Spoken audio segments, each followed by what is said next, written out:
Hello dear brothers and sisters, welcome to Sahastra IAS. આશા રાખી રહ્યો છું કે આપ સૌ ભાઈ બહેનોની તૈયારી ખૂબ એટલે ખૂબ સરસ રીતે થઈ રહી હશે. આપ લોકો મન લગાવી ખુદની ક્ષમતાઓ પર વિશ્વાસ રાખી અને પોતાની તૈયારી કરી રહ્યા હશો.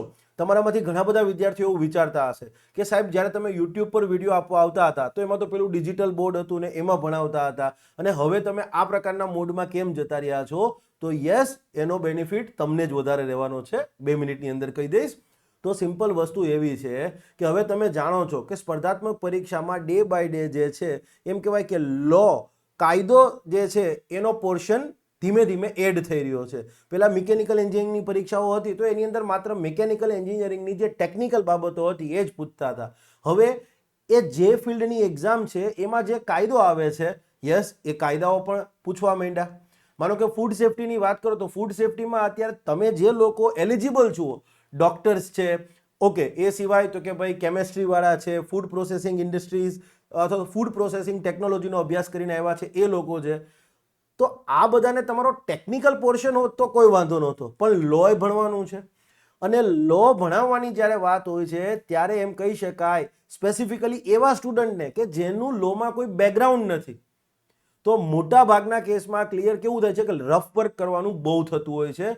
એમ કહી શકાય કે નોર્મલી કોઈ સબ્જેક્ટ ભણાવવાની વાત હોય અને લો ભણાવવાની વાત હોય ત્યારે લોને જ્યારે તમારે ઇઝીલી સામેવાળો વ્યક્તિ બહુ સરળતાથી સમજી શકે, એના માથા ઉપર બર્ડન ના આવે, એ પ્રકારે જ્યારે લો ભણાવવાનું હોય ત્યારે ઘણું બધું રફ વર્ક કરવાનું થતું હોય છે. તો એ રફ વર્ક જ્યારે હું બોર્ડ ઉપર કરું ત્યારે બની શકે કે 2 કલાકમાં જે હું ભણાવી શકું એ અહીંયા ક્લિયર છે, સિમ્પલી આ પેન ટેપની મદદથી 1.5 કલાકમાં પૂરું થઈ જાય. આપણી પાસે સમય પણ ઓછો છે, તમે બધા જાણો છો. માટે ક્લિયર છે, હું લોનું જ્યારે ફોર્મેટ હોય છે ત્યારે આ જ ફોર્મેટ રાખું છું. છતાંય તમને કદાચ એમ થતું હોય કે ના સાહેબ અમને મજા નથી આવતી, બોર્ડ ઉપર વધારે અમે કન્વિનિયન્ટ છીએ, તો તમ તારે મને કહેજો, મને બોર્ડ ઉપર ભણાવવાનું થશે, એમાં પણ કોઈ એટલે કોઈ જ વાંધો હશે નહીં. હા, 2 લેક્ચર જોઈ લો, કદાચ તમને એમ ના ના સાહેબ બોર્ડ ઉપર, પણ હા, આ કાંઈ મારો પહેલો કાયદો નથી. અત્યાર સુધીમાં લગભગ 50થી વધુ કાયદા ભણાવી ચૂક્યો છું અલગ અલગ એક્ઝામમાં, બધામાં આ જ મોડલ રાખ્યું છે. ઇકોનોમિક્સ હોય કે પોલિટીનો પોર્શન છે તો એ હું ડિજિટલ, મારી બાજુમાં જ ડિજિટલ બોર્ડ છે એટલે મારો હાથ આમ જતો રહે છે, મતલબ this I am touching this board, clear છે. પણ યસ, મને આ ફોર્મેટ વધુ મજા આવે છે. માટે ઓકે, કોર્સની શરૂઆત કરીએ. યસ, એ પહેલા હું તમને કેટલીક વસ્તુઓ કહી દેવા માંગુ છું કે આપણે શરૂઆતના જે લેક્ચર્સ હશે એમાં થોડું ધીમે ધીમે જઈશું. યસ, ઇનિશિયલ લેવલના જે લેક્ચર છે, લેક્ચર 1, લેક્ચર 2 અને ઇવન લેક્ચર 3, તો એની અંદર હું તમને એમ લાગશે કે સાહેબ કેમ આટલા ધીમે જઈ રહ્યા છે, પણ તમને ખબર નહીં હોય અને ક્યારે તમારું ફાઉન્ડેશન જે છે એ બહુ સ્ટ્રોંગ થઈ જશે. એમ જેમ જેમ તમે લેક્ચરમાં આગળ જશો ને એ પછી ખ્યાલ આવશે. તો શરૂઆતમાં હું ધીમો જાઉં તો કોઈ એવું ન વિચારતા કે સાહેબ કેમ ધીમા ગયા છો. હું પહેલા જ કીધું, કારણ કે તમારામાંથી ઘણા બધા પ્રશ્ન થશે, માટે ઇનફેક્ટ હું કાગળિયો લઈને આવ્યો છું, મારે કેટલી સૂચના આપવાની છે, પછી હું સીધું કાગળિયું જવા દઈશ. ઓકે, પછી સૌથી ઇમ્પોર્ટન્ટ વાત કે આ હું કોર્સ કરી રહ્યો છું એમાં આપણે ફૂડ સેફ્ટી વાળો એક્ટ અને પ્રોવિન્શિયલ મ્યુનિસિપલ કોર્પોરેશન વાળો કાયદો છે એ ભણવાના છીએ. તો એમાં 60-70 કલાકનું કન્ટેન્ટ થશે. Yes, recorded. હવે બાકી જગ્યાએ કદાચ એનાથી વધારે થાય, મને નથી ખ્યાલ, હું કંઈ ગણતો નથી, પણ એઝ્યુમ કર્યું છે. હવે બાકી જગ્યાએ તમે જોશો ને તો આ કન્ટેન્ટ કદાચ 40 કલાકમાં પતી ગયું હશે, 35 પતી ગયું હશે, અથવા તો એમને 50 થઈ હશે તો મારે 80-90 થશે. હવે પ્રશ્ન એ થાય કેમ આવું થાય છે સાહેબ, તમારું આટલું બધું કન્ટેન્ટ જોઈશું. એક જ વસ્તુ કહીશ, મારા આ કદાચ લો ફિલ્ડની અંદર હું બહુ ગર્વ સાથે કહી શકું એમ છું, સિમ્પલી હું લેક્ચર જ્યારે ભણાવું ને ત્યારે ટાઈમ કેમ વધારે લઉં છું, કારણ એક જ છે કે તમે જ્યારે એકવાર ભણી લીધું, ચલો ફટાફટ ઉપરથી જોઈ લીધું ઉપર છલ્લું, હવે જ્યારે બીજી વાર રિવિઝન કરવા જાઓ છો ને તો એ ટાઈમ તો હરખો જ લાગે છે અને એક્ઝામને આગલે દિવસે ભણવા જાવ, અરે યાર સાહેબે શું કીધું હતું તો યાદ જ નથી. આવું ન થાય એટલા માટે કોઈ ટોપિક ભણવાની અંદર સમજવા માટે હું શરૂઆતમાં 2 કલાક લઉં છું. તો જ્યારે તમે પહેલું રિવિઝન કરશો ને તો એ કલાકમાં પૂરું કરી દેશો. બીજો રિવિઝન વખતે કદાચ તમારે એમાં 20 મિનિટ થશે. અને યસ, આ રીતે આખો કાયદો સમજવા માટે આપણે પહેલી વખત 25 કલાકમાં પૂરો કર્યો ઉદાહરણ તરીકે, તો રિવિઝનમાં તમારે સીધી એની 15 કલાક થઈ જશે પહેલા રિવિઝનમાં, ડિટેલમાં જશો ત્યારે. અને છેલ્લે દિવસે જ્યારે એક્ઝામના આગલે દિવસે વાંચતા હશો ને તો તમે કદાચ 2 કલાકમાં આખો કાયદો પૂરો કરી દેશો. Yes, industrial safety and health ઓફિસરની એક્ઝામમાં 13-14 કાયદા હતા અને મેં કીધું હતું છેલ્લા દિવસે તમે 5-6 કલાકમાં પૂરું કરી દેશો અને છોકરાઓએ કરી દીધું હતું. અને છોકરાઓના સારા માર્ક્સ બી આવ્યા છે. યસ, તો કહેવાનો મિનિંગ આ છે કે ટાઈમ વધારે લાગે તો ચિંતા ન કરતા, શરૂઆતમાં ધીમું જઈશ અને બાકી જગ્યાએ જે કલાકો થઈ હશે આખા કોર્સની એના કરતાં મારી 20-25 કલાક વધારે જ ગણજો. પણ હા, રિવિઝન. અને રહી વાત પરીક્ષા ક્યારે આવશે, તો જે રીતે મેં તમને અગાઉ કીધું હતું એમ કે ભાઈ હવે જે પરમિશન લેવાની હતી એ તો કંઈ કોર્પોરેશનની લાસ્ટ જે સ્ટેન્ડિંગ કમિટીની બેઠક હતી એમાં કોઈ પરીક્ષા સંબંધિત વાત થઈ નથી જ્યાં સુધી મને જાણકારી મળી છે ત્યાં સુધી. તો હવે આપણે એવું સેફર સાઇડ પર એઝ્યુમ કરીએ કે ભાઈ હવે ચૂંટણી પછી જ પરીક્ષા આવશે, તો આપણે એ જ રીતે એકોર્ડિંગલી આગળ જઈશું. Point is clear. આ છતાંય તમને બી ક્યારે પણ કોઈ ક્વેશ્ચન હોય તો તમે મારા નંબર ઉપર ગમે ત્યારે ફોન કરી અને મને પૂછી શકો છો. રાત્રે 9 થી 10 ફોન કરજો. Point is clear. હા, રાત્રે 9 વાગ્યાથી 10 વાગ્યાની વચ્ચે તમારે મને ફોન કરવાનો છે. Point is clear. ઓકે, રહી વાત કે સાહેબ તમે ગ્રુપ બનાવશો આનું, બરાબર છે, પેઇડ સ્ટુડન્ટનું, તો હા બનાવીશું. ક્લિયર છે, એની વાત હું આવશે ત્યારે તમને કહીશ. હાલ જરૂર નથી, હાલ આપણે ભણવા ઉપર ધ્યાન દઈએ. Okay, food safety and standard act 2006, this is lecture 1. હવે પહેલું આપણે એ સમજીશું કે આ કાયદો કેમ ઘડવામાં આવ્યો હશે, આ કાયદો ઘડવા પાછળનો સરકારનો ઉદ્દેશ્ય શું હતો. તો આ food safety and standard act જે છે, હવે હું ઘણી વખત FSS એક્ટ બોલી દઉં અથવા આ કાયદો બોલી દઉં એટલે તમારે સમજવાનું, વારે ઘડીએ બોલીશ તો લાંબુ થઈ જાય. તો તમે એક વસ્તુ વિચાર કરો, આ કાયદો 2006માં સરકારે ઘડ્યો અને આગળ જતાં હમણાં જોઈશું 2008માં અમલમાં આવ્યો. તો 2006ના વર્ષ પહેલા એવું નહોતું કે ભારતમાં ફૂડ સેફ્ટીને લગતા કોઈ કાયદા જ નહોતા. ભારતમાં 2006 પહેલા ફૂડ સેફ્ટીને લગતા કાયદા હતા, પણ કેવું હતું કે આ ફૂડ સેફ્ટીની બાબતોનું જે નિયમન કરવાની વાત છે એમાં 1 થી વધુ કાયદા હતા. અને 1 થી વધુ કાયદા હોય તો એ દરેકે દરેક કાયદાનું પાલન કરાવવા માટે, અમલવારી કરાવવા માટે, એન્ફોર્સમેન્ટ માટેની જે એજન્સીઓ હતી, નિયમનકારી સંસ્થાઓ, રેગ્યુલેટરી બોડીઝ, એ પણ અલગ અલગ હતી. અને હવે કાયદા અલગ અલગ, એ કાયદાનું એન્ફોર્સમેન્ટ પાલન કરાવનાર એજન્સીઓ અલગ અલગ, તો એ દરેકે દરેક એજન્સીના પોતાના રૂલ્સ, રેગ્યુલેશન્સ અને સ્ટાન્ડર્ડ હતા.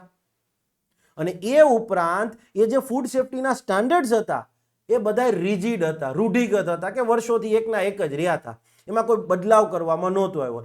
સમયની સાથે વિજ્ઞાનમાં તો ઘણી બધી પ્રગતિ થયેલી હતી, તો વિજ્ઞાનમાં થયેલી પ્રગતિ અનુસાર ક્લિયર છે એમાં જે બદલાવ થવો જોઈતો હતો એ આપણા ફૂડ સ્ટાન્ડર્ડમાં બદલાવ થયો નહોતો. વર્ષો જૂના જે સ્ટાન્ડર્ડ હતા એ જ હતા. ક્લિયર. કોઈ ખાદ્ય પદાર્થ માનો કે શરૂઆતમાં આપણે એને સેફ ગણવામાં આવતો હોય, પણ પાછળથી વિજ્ઞાન અને ટેકનોલોજીમાં પ્રગતિ થઈ, નવું સંશોધન થયું ને એમાં ખબર પડી અરે બાપરે આ તો ખાવા જેવું નથી, પણ આપણે તો એને સેફ જ માનતા હતા. તો 3 મેઇન બાબત હતી કે ભાઈ આ કાયદો આવ્યો એ પહેલા ભારતમાં ફૂડ સેફ્ટીનું ગવર્નન્સ, જે ફૂડ સેફ્ટીના સંબંધમાં કામગીરી છે એના માટેના અલગ અલગ કાયદાઓ હતા, મલ્ટિપલ લોઝ હતા. યસ, જો લખેલું છે મલ્ટિપલ લોઝ, અલગ અલગ કાયદાઓ હતા. હવે એ કાયદાઓનું પાલન કરવા માટેની એજન્સીઓ છે એ પણ અલગ અલગ હતી અને દરેક એજન્સીના પોતપોતાના સ્ટાન્ડર્ડ્સ હતા. અને આ સ્ટાન્ડર્ડ્સ પણ કેવા હતા? રૂઢિગત, રિજિડ. અને બીજું એવું કીધું છે કે શું હતું કે વિજ્ઞાનમાં થયેલી જે પ્રગતિ છે એને અનુરૂપ ન હતા, non responsive two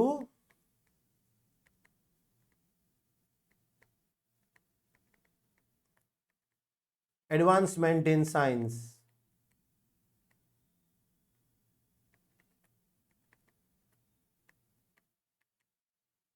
Yes. Okay. તો હવે શું થાય? તમે એક વસ્તુ વિચાર કરો સિમ્પલી કે ખાદ્ય પદાર્થ છે તો એને લગમાં એમાં પ્રિઝર્વેટિવની એ વાત આવે.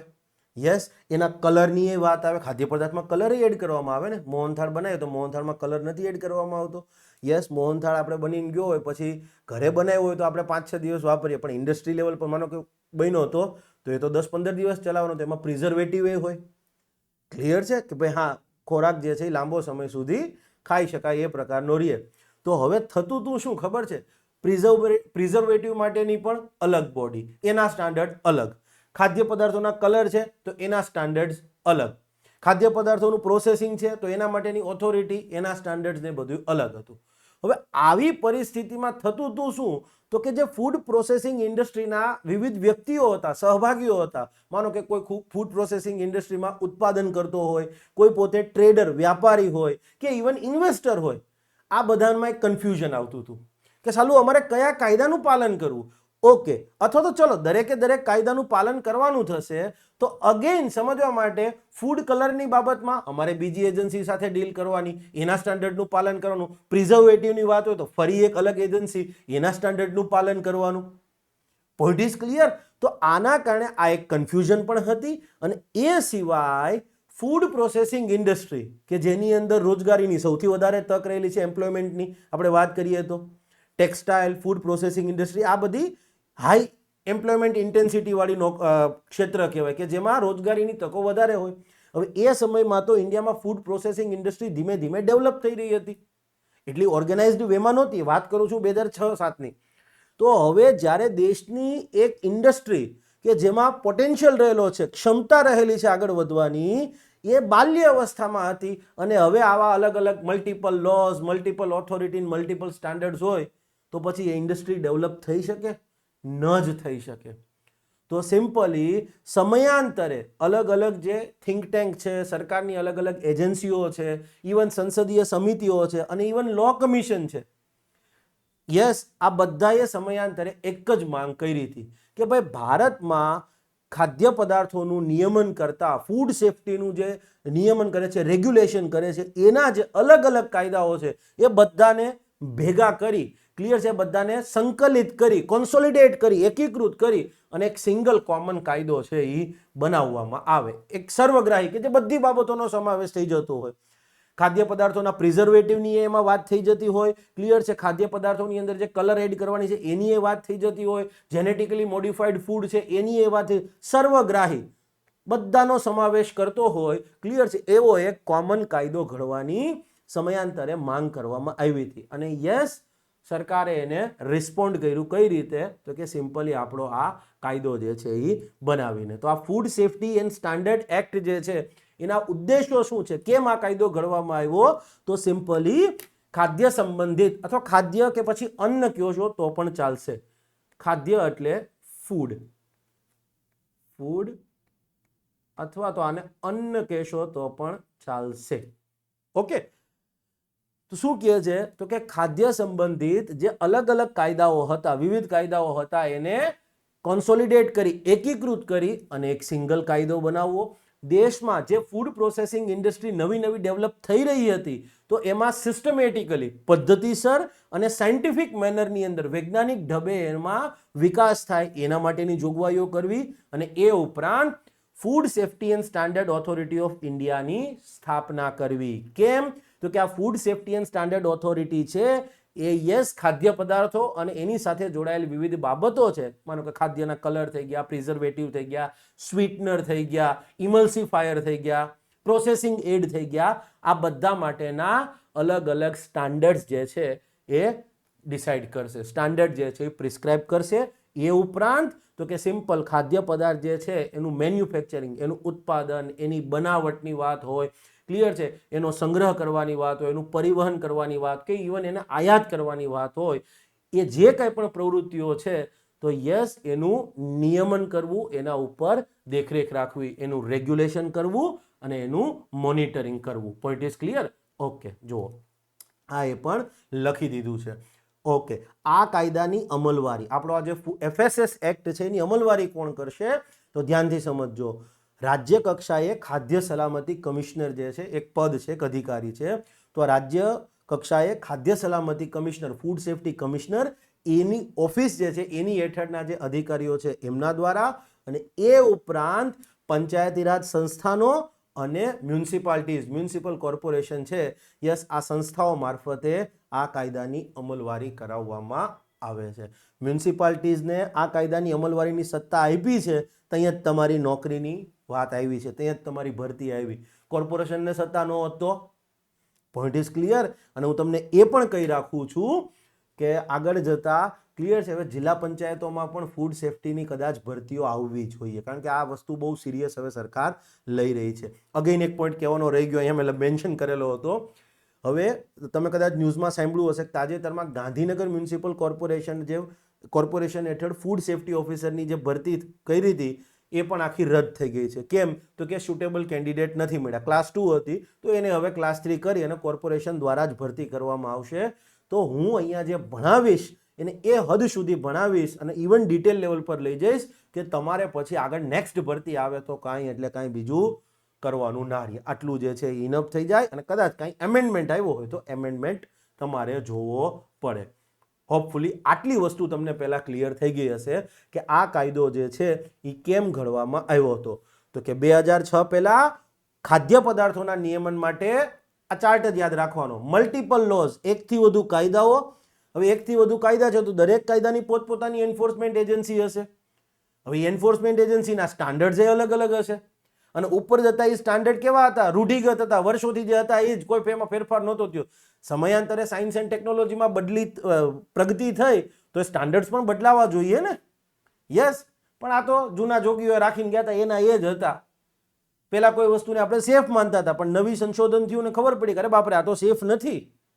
તો આપણા સ્ટાન્ડર્ડ્સમાં કાંઈ બદલાવ થયો નહોતો. તો આ બધાય મલ્ટિપલ લોઝના બદલે એક જ કાયદો હોય, એક જ ઓથોરિટી હોય કે જે આ બધા સ્ટાન્ડર્ડ્સ પ્રિસ્ક્રાઇબ કરે અને એ ઉપરાંત ખાદ્ય પદાર્થો જે છે યસ એનું ઉત્પાદન, એનું પ્રોસેસિંગ, એની આયાત કરવાની વાત હોય, એનું ડિસ્ટ્રીબ્યુશન કે ઇવન એનું વેચાણ કરવાની વાત હોય, આ બધાનું રેગ્યુલેશન અને એનું મોનિટરિંગ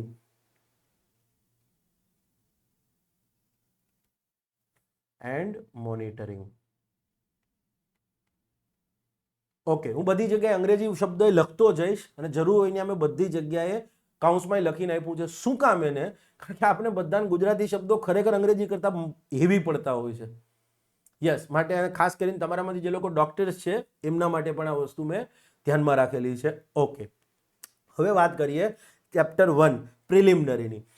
લગભગ ભારતના 99.99% કાયદા, મતલબ બધા કામ તો ગણી ગયો તો બધા કાયદા થઈ ગયા. કોઈ બી કાયદાનું જે પ્રિલિમિનરી ચેપ્ટર છે ને એની અંદર મુખ્ય 3 જ બાબતો આવે.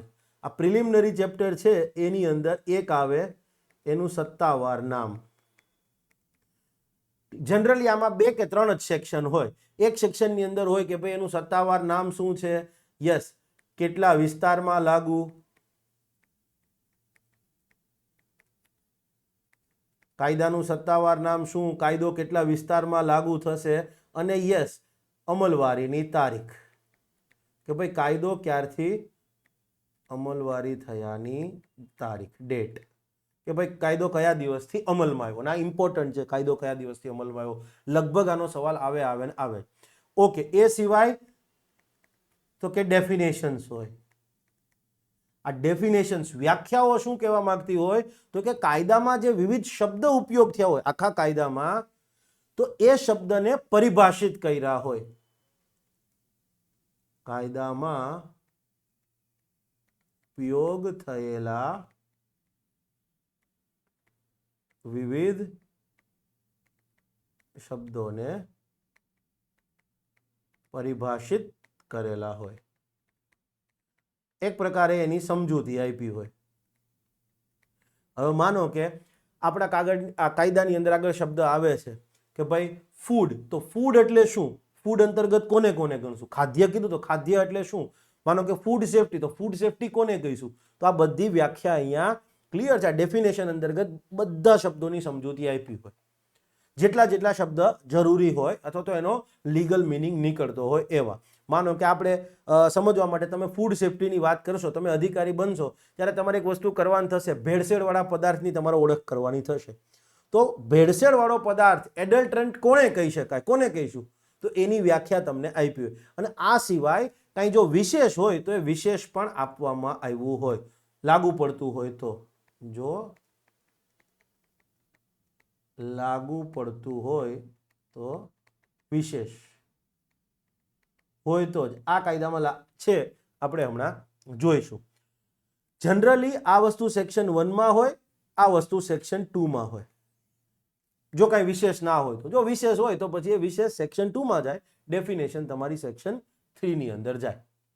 ક્લિયર? આ જનરલ વસ્તુ છે, દરેક કાયદામાં કોમન હશે. તમને ઈચ્છા પડે એ કાયદો ભારત સરકારનો ડાઉનલોડ કરીને જોઈ લેજો, આટલી વસ્તુ કોમન હશે. ઓકે, તો ચલો સેક્શન 1 ની વાત કરીએ. 3 વસ્તુ છે સેક્શન 1 ની અંદર. પહેલું છે સત્તાવાર નામ. તો કે આ કાયદાનું સત્તાવાર નામ શું છે? તો જનરલ વસ્તુ છે કે ભાઈ food safety and standard act 2006 એનું નામ છે. ઓકે, પછી તો કે કેટલા વિસ્તારમાં લાગુ થશે? તો આ કાયદો સમગ્ર ભારતમાં લાગુ થશે. હવે આવું કેમ કેવું પડ્યું? તો તમને ખબર છે કે 2019 પહેલા જમ્મુ કાશ્મીર જે છે એ 370 હેઠળ વિશેષ દરજ્જો ધરાવતું હતું. તો ભારત સરકારના ઘણા ખરા કાયદાઓ એવા હતા કે જમ્મુ કાશ્મીરમાં સીધા લાગુ નહોતા થતા. પ્રેસિડેન્ટે એક વિશેષ આદેશ બહાર પાડી અને પછી લાગુ કરવાના થતા હતા. નો ડાઉટ ડિફેન્સના, કરન્સીના આ બધા કાયદા છે તો એ સીધા લાગુ થઈ જ જતા હતા. પણ યસ, હવે તો કાંઈ રહ્યું નથી એ બધી વસ્તુઓ. યસ, તો આ કાયદો અને ઇવન આ કાયદો તો ત્યારે પણ જમ્મુ કાશ્મીર સહિત દેશના તમામ રાજ્યોમાં લાગુ થતો જ હતો. ક્લિયર છે? ઓકે, ઇમ્પોર્ટન્ટ તારીખ. હવે જો તમે તમારી ગેજેટ કોપીમાં જોશો ને તો ત્યાં આવી રીતે તારીખ લખીને નહીં આપી હોય, મેં તમને સિમ્પલ લખીને આપી દીધી છે. આ કાયદો નોટિફાઈ થયાની તારીખ, નોટિફાઈ થયાની એટલે ગેજેટમાં પ્રસિદ્ધ થયાની, કે ભાઈ કયા દિવસે ગેજેટમાં પ્રસિદ્ધ થયો હતો. ગેજેટમાં પ્રસિદ્ધ થયાની. તો નોટિફાઈ થયાની તારીખ જુઓ 23 ઓગસ્ટ 2006 અને આ કાયદો અમલમાં આવ્યાની તારીખ came into effect or implemented from, yes, came into effect. અથવા આના માટે બીજો પણ એક શબ્દ થાય, લાગુ થયાની. જે શબ્દ, આ બધા શબ્દ એટલા માટે કહી રહ્યો છું કે તમને એક્ઝામમાં પછી કન્ફ્યુઝ ના થાવ. તો લાગુ થયાની તારીખ છે 28 મે 2008. આ ભૂલતા નહીં, 2006 અને 2008 બહુ ડિફરન્સ ટાઈમ પડી ગયો. કારણ કે તમે એક વસ્તુ વિચાર કરો, મેં તમને કીધું એમ કે ભાઈ દેશના ફૂડ સેફ્ટીને લગતા ઘણા બધા બીજા કાયદાઓ હતા, ઓર્ડર્સ પાસ થયેલા હતા. આ બધાને ક્લિયર છે કોન્સોલિડેટ કરી અને આ કાયદો બનાવવામાં આવ્યો હતો. તો પહેલા એ ગ્રાઉન્ડ લેવલ તૈયાર બી કરવું પડે. યસ, એમનેમ ન થાય. માનો કે જીએસટી છે તો જૂના બધા કાયદાઓને ભેગા કરીને રાતોરાત તમે એમ કહી દીધું ભાઈ કાલથી જીએસટી લાગુ, પ્રિપરેશન ન થઈ તો હાલત કેવી ખરાબ થઈ તમે જુઓ. યસ, જ્યારે અહીંયા તો સરકારે કીધું કે ચલો 2006માં કાયદો નોટિફાઈ કર્યો પણ પાછળથી લાગુ કર્યો હતો એને. શું કામ? એને કે પહેલા એક આખી બેકએન્ડ મિકેનિઝમ જે છે એ ડેવલપ કરવી બહુ જરૂરી છે. નોટબંધી કરીને રાતોરાત કરી દીધી, બેકએન્ડ મિકેનિઝમ તૈયાર કરી હતી. ખ્યાલ આવ્યો? અને હા, અહીંયા તમે કોઈ બી પક્ષના હોય, ક્લિયર છે, જે સાચું હશે એ જ સાચું કહેવાશે, કારણ કે મારે તમને સમજૂતી આપવાની છે. ઘણા કન્ફ્યુઝ થાય કે આ 6 અને 8 ડિફરન્સ કેમ? માટે તમને કોઈ જ ક્વેશ્ચન ન રહેવો જોઈએ. તમને ભણતી વખતે કોઈ ક્વેશ્ચન થાય અને જો એ ક્વેશ્ચન મેં લેક્ચરમાં નથી કીધો તો કદાચ એવું બની શકે કે મેં મારું કામ પ્રોપર નથી કર્યું. કારણ કે મેં પોતે જ્યારે વસ્તુ ભણેલી છે તો મને ખબર પડી જાય કે વિદ્યાર્થીને આવો સવાલ થઈ શકે. અને આ એટલા માટે કહી રહ્યો છું કે જેથી થાય હું કે છેલ્લા દિવસે તમે પછી આમાં માથું ના ખંજોળતા હોવો જોઈએ. બસ છેલ્લે રિવિઝન એટલે રિવિઝન. ઓકે, તો ચલો, નોટિફાઈ થયાની તારીખ 23 ઓગસ્ટ 2006 અને અમલમાં આવ્યાની તારીખ 28 મે 2008. ભૂલતા નહીં. અને જે જગ્યાએ મેં આવું MCQ કરીને આપ્યું હોય ત્યારે તમારે સમજી લેવાનું કે અહીંથી સવાલ આવી શકે છે. Okay, yes. ચાલો, નેક્સ્ટ વેરી ઇમ્પોર્ટન્ટ સેક્શન. આ એક જ લાઇનની અંદરથી બે લાઇનની અંદરથી તમને 3 રીતે અલગ અલગ સવાલ પૂછી શકે. Okay, section 2. તમે અહીંયા કલમ કહેશો પણ મને કલમ બોલવામાં કન્ફ્યુઝન થશે. સેક્શન, કલમ, આ સેક્શન કહેવાય. માનો કે આ જે છે એને કહીશું આપણે સેક્શન. આને કહેવાય સબ સેક્શન. તમે એને શું કહો છો ગુજરાતીમાં? કલમ અથવા તો પેટા કલમ. કલમ, પેટા કલમ. હું સેક્શન જ બોલીશ, હું બોલવા જ નહીં ફાવે મને, માટે હું સેક્શન જ બોલીશ. તમે કલમ બોલજો, મને વાંધો નથી. અને સબ સેક્શનની અંદર હોય એને ક્લોઝ કહેવાય. આગળ આવશે, હમણાં જ ક્લોઝ આવી જશે. ઓકે, ચાલો, તો સેક્શન 2 શું કહે છે? Declaration as to expediency of control by the union. Declaration એટલે એક જાહેરાત. એક્સપેડન્સી એટલે શું? અનિવાર્ય છે, પ્રસંગોચિત છે, કે ભાઈ હા પરિસ્થિતિ ઊભી થઈ છે જેમાં એ કામ કરવું પ્રસંગોચિત છે અથવા કરવું જરૂરી બની જાય છે. તો સિમ્પલી અહીંયા કેન્દ્ર સરકારે એક જાહેરાત કરી છે. કે આ કાયદા અંતર્ગત એક જાહેરાત કરવામાં આવી છે, ડિક્લેરેશન કરવામાં આવ્યું છે કે ભાઈ જાહેર હિતમાં એમ કરવું જરૂરી છે. શું કરવું જરૂરી છે? કે ભાઈ ફૂડ ઇન્ડસ્ટ્રી છે, ખાદ્ય ઉદ્યોગો છે, એનો કંટ્રોલ સંઘ સરકાર દ્વારા, કેન્દ્ર સરકાર, સંઘ યુનિયન, કેન્દ્ર સરકાર દ્વારા પોતાના હેઠળ લેવામાં આવે. જાહેર હિતમાં એમ કરવું જરૂરી છે કે ભાઈ હવે ખાદ્ય ઉદ્યોગોનો કંટ્રોલ છે, એનું નિયંત્રણ છે, એ કેન્દ્ર સરકાર પોતાના હસ્તક, પોતાની હેઠળ, પોતાના તાબા હેઠળ લે, એ હવે જરૂરી બની ગયું છે, એક્સપેડાઇટ છે. એમ કરવું સમયની જરૂરિયાત મુજબ છે, આવું કહેવા માંગે છે. હવે અહીંયા તમારે બીજું કંઈ નથી કહો, આને બહુ ડિટેલમાં જવાનું પણ નથી કોન્સ્ટિટ્યુશનલ લેવલ ઉપર, પણ અહીંયા તમને ક્વેશ્ચન શું પૂછાઈ શકે ખબર છે? પહેલું સેક્શન નંબર, કે FSS એક્ટના કયા સેક્શન અંતર્ગત ખાદ્ય ઉદ્યોગોનું નિયંત્રણ સંઘને આપવામાં આવ્યું છે, સોંપવામાં આવ્યું છે? તો કેન્દ્ર સરકારને સોંપવામાં આવ્યું છે, સેક્શન 2. ઓકે. બીજો એક ક્વેશ્ચન કઈ રીતે આવી શકે કે FSS એક્ટ અંતર્ગત કેન્દ્ર સરકાર દ્વારા ખાદ્ય ઉદ્યોગોનું નિયંત્રણ કયા ઉદ્દેશ્યથી પોતાના અંતર્ગત લેવામાં આવ્યું છે? તો જાહેર હિતના ઉદ્દેશ્યથી. આ પણ સવાલ આવી શકે. કયા ઉદ્દેશ્યથી? અહીંયા તમને એવું લખી દેશે કે ખાદ્ય સલામતી. યસ, ખાદ્ય સલામતી ન લખતા જાહેર હિત જ. ક્વેશ્ચન બે રીતે પૂછાય, એક સેક્શન નંબરે પૂછી શકે કે FSS એક્ટના કયા સેક્શન અંતર્ગત ખાદ્ય ઉદ્યોગોનું નિયંત્રણ સંઘને સોંપવામાં આવ્યું છે, સંઘને નિહિત કરવામાં આવ્યું છે, સેક્શન 2, કલમ 2. ક્વેશ્ચન એમ પણ આવી શકે કે FSS એક્ટના કલમ 2 અંતર્ગત કયા હેતુથી ખાદ્ય ઉદ્યોગોનું નિયંત્રણ સંઘને નિહિત થયેલું છે? જાહેર હિત, ખાદ્ય સલામતી ન લખતા. હું અહીંયા અગેન તમને લખી રહ્યો છું, આ થશે ખાદ્ય સલામતી, ખાદ્ય સંરક્ષણ, ખાદ્ય, અને આવું લખ્યું હશે પોષણ સુરક્ષા, અને લખ્યું હશે જાહેર હિત. આપણે તો ફૂડ સેફ્ટી એક્ટ છે ને, લખી નાખો આ, પણ યાદ રાખજો એ નહીં આવે. આપણને આ રીતે સવાલ જે છે એ ફ્રેમ થતા હોય છે. ઓકે. હવે ડેફિનેશનના આ લેક્ચરની ટોટલ અહીંયા 52 ડેફિનેશન આપી છે. ડેફિનેશન ગોખવાની નથી, સમજવાની છે, અને એમાંથી સવાલ આવે છે. જો પેપર સેટર મારા જેવો આવી ગયો અથવા તો GPSC વાળો કોઈ પેપર સેટર આવી ગયો એટલે સમજી લેજો ડેફિનેશનમાંથી તમારા 5 થી 7 સવાલ આવે, અને રોકડિયા માર્ક હોય છે. છોકરાઓને જોતા બહુ કન્ફ્યુઝન લાગે, પણ સૌથી રોકડિયા માર્ક એના હોય છે. ઓકે. તો ડેફિનેશનના આપણે ટોટલ 2 લેક્ચર થવાના છે, આ લેક્ચર અને આના પછીનો લેક્ચર. પહેલા લેક્ચરની અંદર આપણે 26 ડેફિનેશન જોઈશું, A to Z, અને પછી ZA થી લઈ અને ZZ સુધીની. ક્લિયર? ગોખવાની એક પણ નથી, હું જે રીતે સમજાવું એ જ રીતે યાદ રાખજો, માટે ધીમે ધીમે જવાનો છું. ઓકે, ચાલો નેક્સ્ટ જો. આને કહેવાય સેક્શન, કલમ, પેટા કલમ, અને આ કહેવાય ક્લોઝ. ખ્યાલ આવી ગયો? યસ. સેક્શન, સબસેક્શન અને ક્લોઝ. અથવા તો આને લખવું હોય તો એમ લખી શકાય,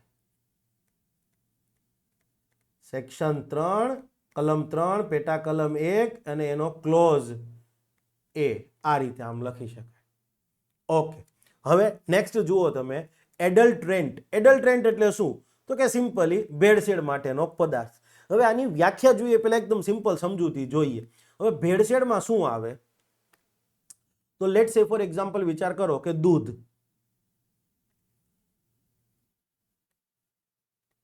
અને હા, એક ખાસ સૂચના, હું જે કંઈ પણ લખી રહ્યો છું એમાં ક્યાંય જોડણીની ભૂલ હોય તો તમારી રીતે જ સુધાર દેજો, બરાબર છે? જેવું મોટાભાગનાનું તમારું અંગ્રેજીમાં છે એવું મારું ગુજરાતીમાં છે.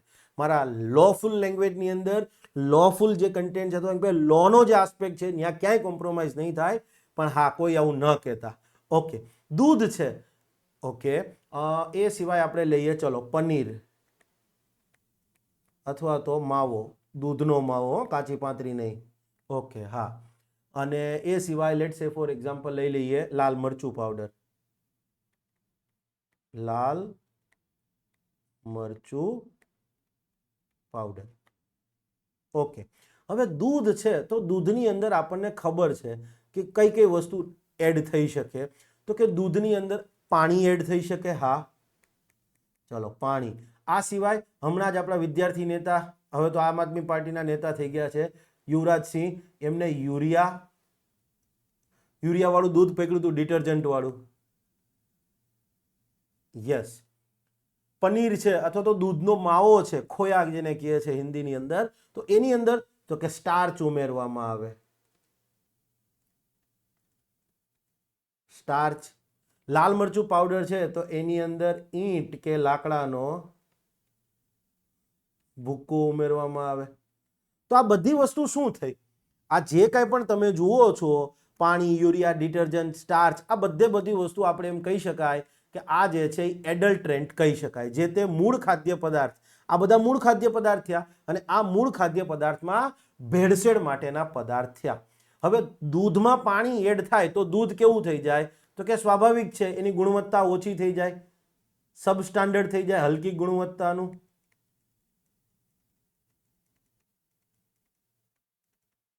યસ. માનો કે યુરિયા અને ડિટર્જન્ટ એડ થયું તો દૂધ કેવું બની જાય? અસલામત બની જાય. દૂધને અસલામત, અનસેફ બનાવી દે. હા, પાણી ચલો અનસેફ નહીં કરે, પણ દૂધની ક્વોલિટી સબસ્ટાન્ડર્ડ થઈ જશે, એ તો ખબર પડી જ ગઈ. અને એ જ રીતે માનો કે લાલ મરચું પાવડર છે, એની અંદર લાકડાનો અથવા તો ઈંટનો એકદમ નાનો, જનરલી લાકડાનો ભૂકો રાખવામાં આવે, તો શું થાય? એ તો નુકસાનકારક થયું ને, અસલામત બની ગયું ને. યસ. પનીર અથવા માવો છે તો એની અંદર સમજવા માટે સ્ટાર્ચ એડ કરી દીધો તો શું થાય? સ્ટાર્ચ નોર્મલી કોર્નફ્લોર કે સ્ટાર્ચ છે, ચલો બીજી જગ્યાએ ઉપયોગ બી કરીએ છીએ આપણે ખાવામાં, અમુક એવા જે તે પ્રોડક્ટ બનાવવામાં, પણ પનીરની અંદર સ્ટાર્ચ ભળે એ હલકી ગુણવત્તાવાળું કરી દેશે પનીરને? યસ.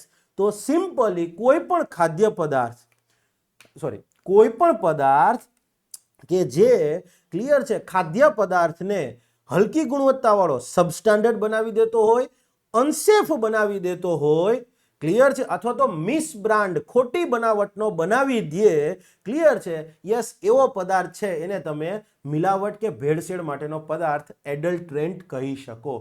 એડલ્ટરેન્ટ અર્થાત એવું કોઈ પણ મટીરિયલ, કોઈ પણ પદાર્થ કે જે ખાદ્યને, અન્નને, ખાદ્ય અથવા અન્ન કોઈ પણ જગ્યાએ ઇન્ટરચેન્જેબલ યુઝ હોય, ચિંતા ન કરતા, મિનિંગ સેમ જ નીકળશે. યસ, ગુજરાતીમાં એના માટે શબ્દ અન્ન છે, ક્લિયર છે, હિન્દી માટે શબ્દ ખાદ્ય છે.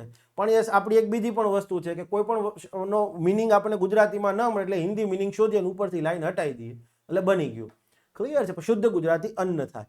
તો એવું કોઈ પણ મટીરિયલ, કોઈ પણ પદાર્થ કે જે ખાદ્યને અસલામત, મેં કીધું એમ, હલકી ગુણવત્તાવાળું કે પછી બનાવટી બ્રાન્ડનું, મિસ બ્રાન્ડેડ બનાવવા માટે ઉપયોગ થતો હોય અથવા ઉપયોગ થઈ શકે એમ હોય તો એને આપણે કહીશું અપદ્રવ્ય, એડલ્ટરેન્ટ અથવા તો મિલાવટ કે ભેળસેળ માટેનો પદાર્થ. એ ઉપરાંત બીજું પણ છે, એવું કોઈ પણ મટીરિયલ કે પદાર્થ કે જેની અંદર બાહ્ય પદાર્થો, એક્સટર્નિયસ મેટર સમાવિષ્ટ થયેલા હોય તો એને પણ આપણે શું કહીશું? ભેળસેળ માટેનો પદાર્થ અથવા અપદ્રવ. Simply let say for example, ચલો આમાં ડિટેલમાં નથી જવું, હું એક લેવલ પછી ડિટેલમાં નહીં જ જાઉં કારણ કે તમારું કોઈ કામનું નથી. ઓકે, હવે તમને એમ થાય કે સાહેબ આ મિસ બ્રાન્ડ એટલે શું, બરાબર, એક્સટર્નિયસ મેટર એટલે શું, તો એની ડેફિનેશન તમારે બાકી છે, માટે હું ડિટેલમાં નહીં જાઉં, બરાબર છે, આટલું ઇનફ છે તમારા માટે. ઓકે, હવે આનો સવાલ કઈ રીતે આવી શકે? ઓકે, ચલો સેક્શન નંબર પૂછાઈ શકે કે એફએસએસ એક્ટના કયા સેક્શન અંતર્ગત એડલ્ટરેન્ટ છે એને વ્યાખ્યાયિત કરવામાં આવ્યું છે?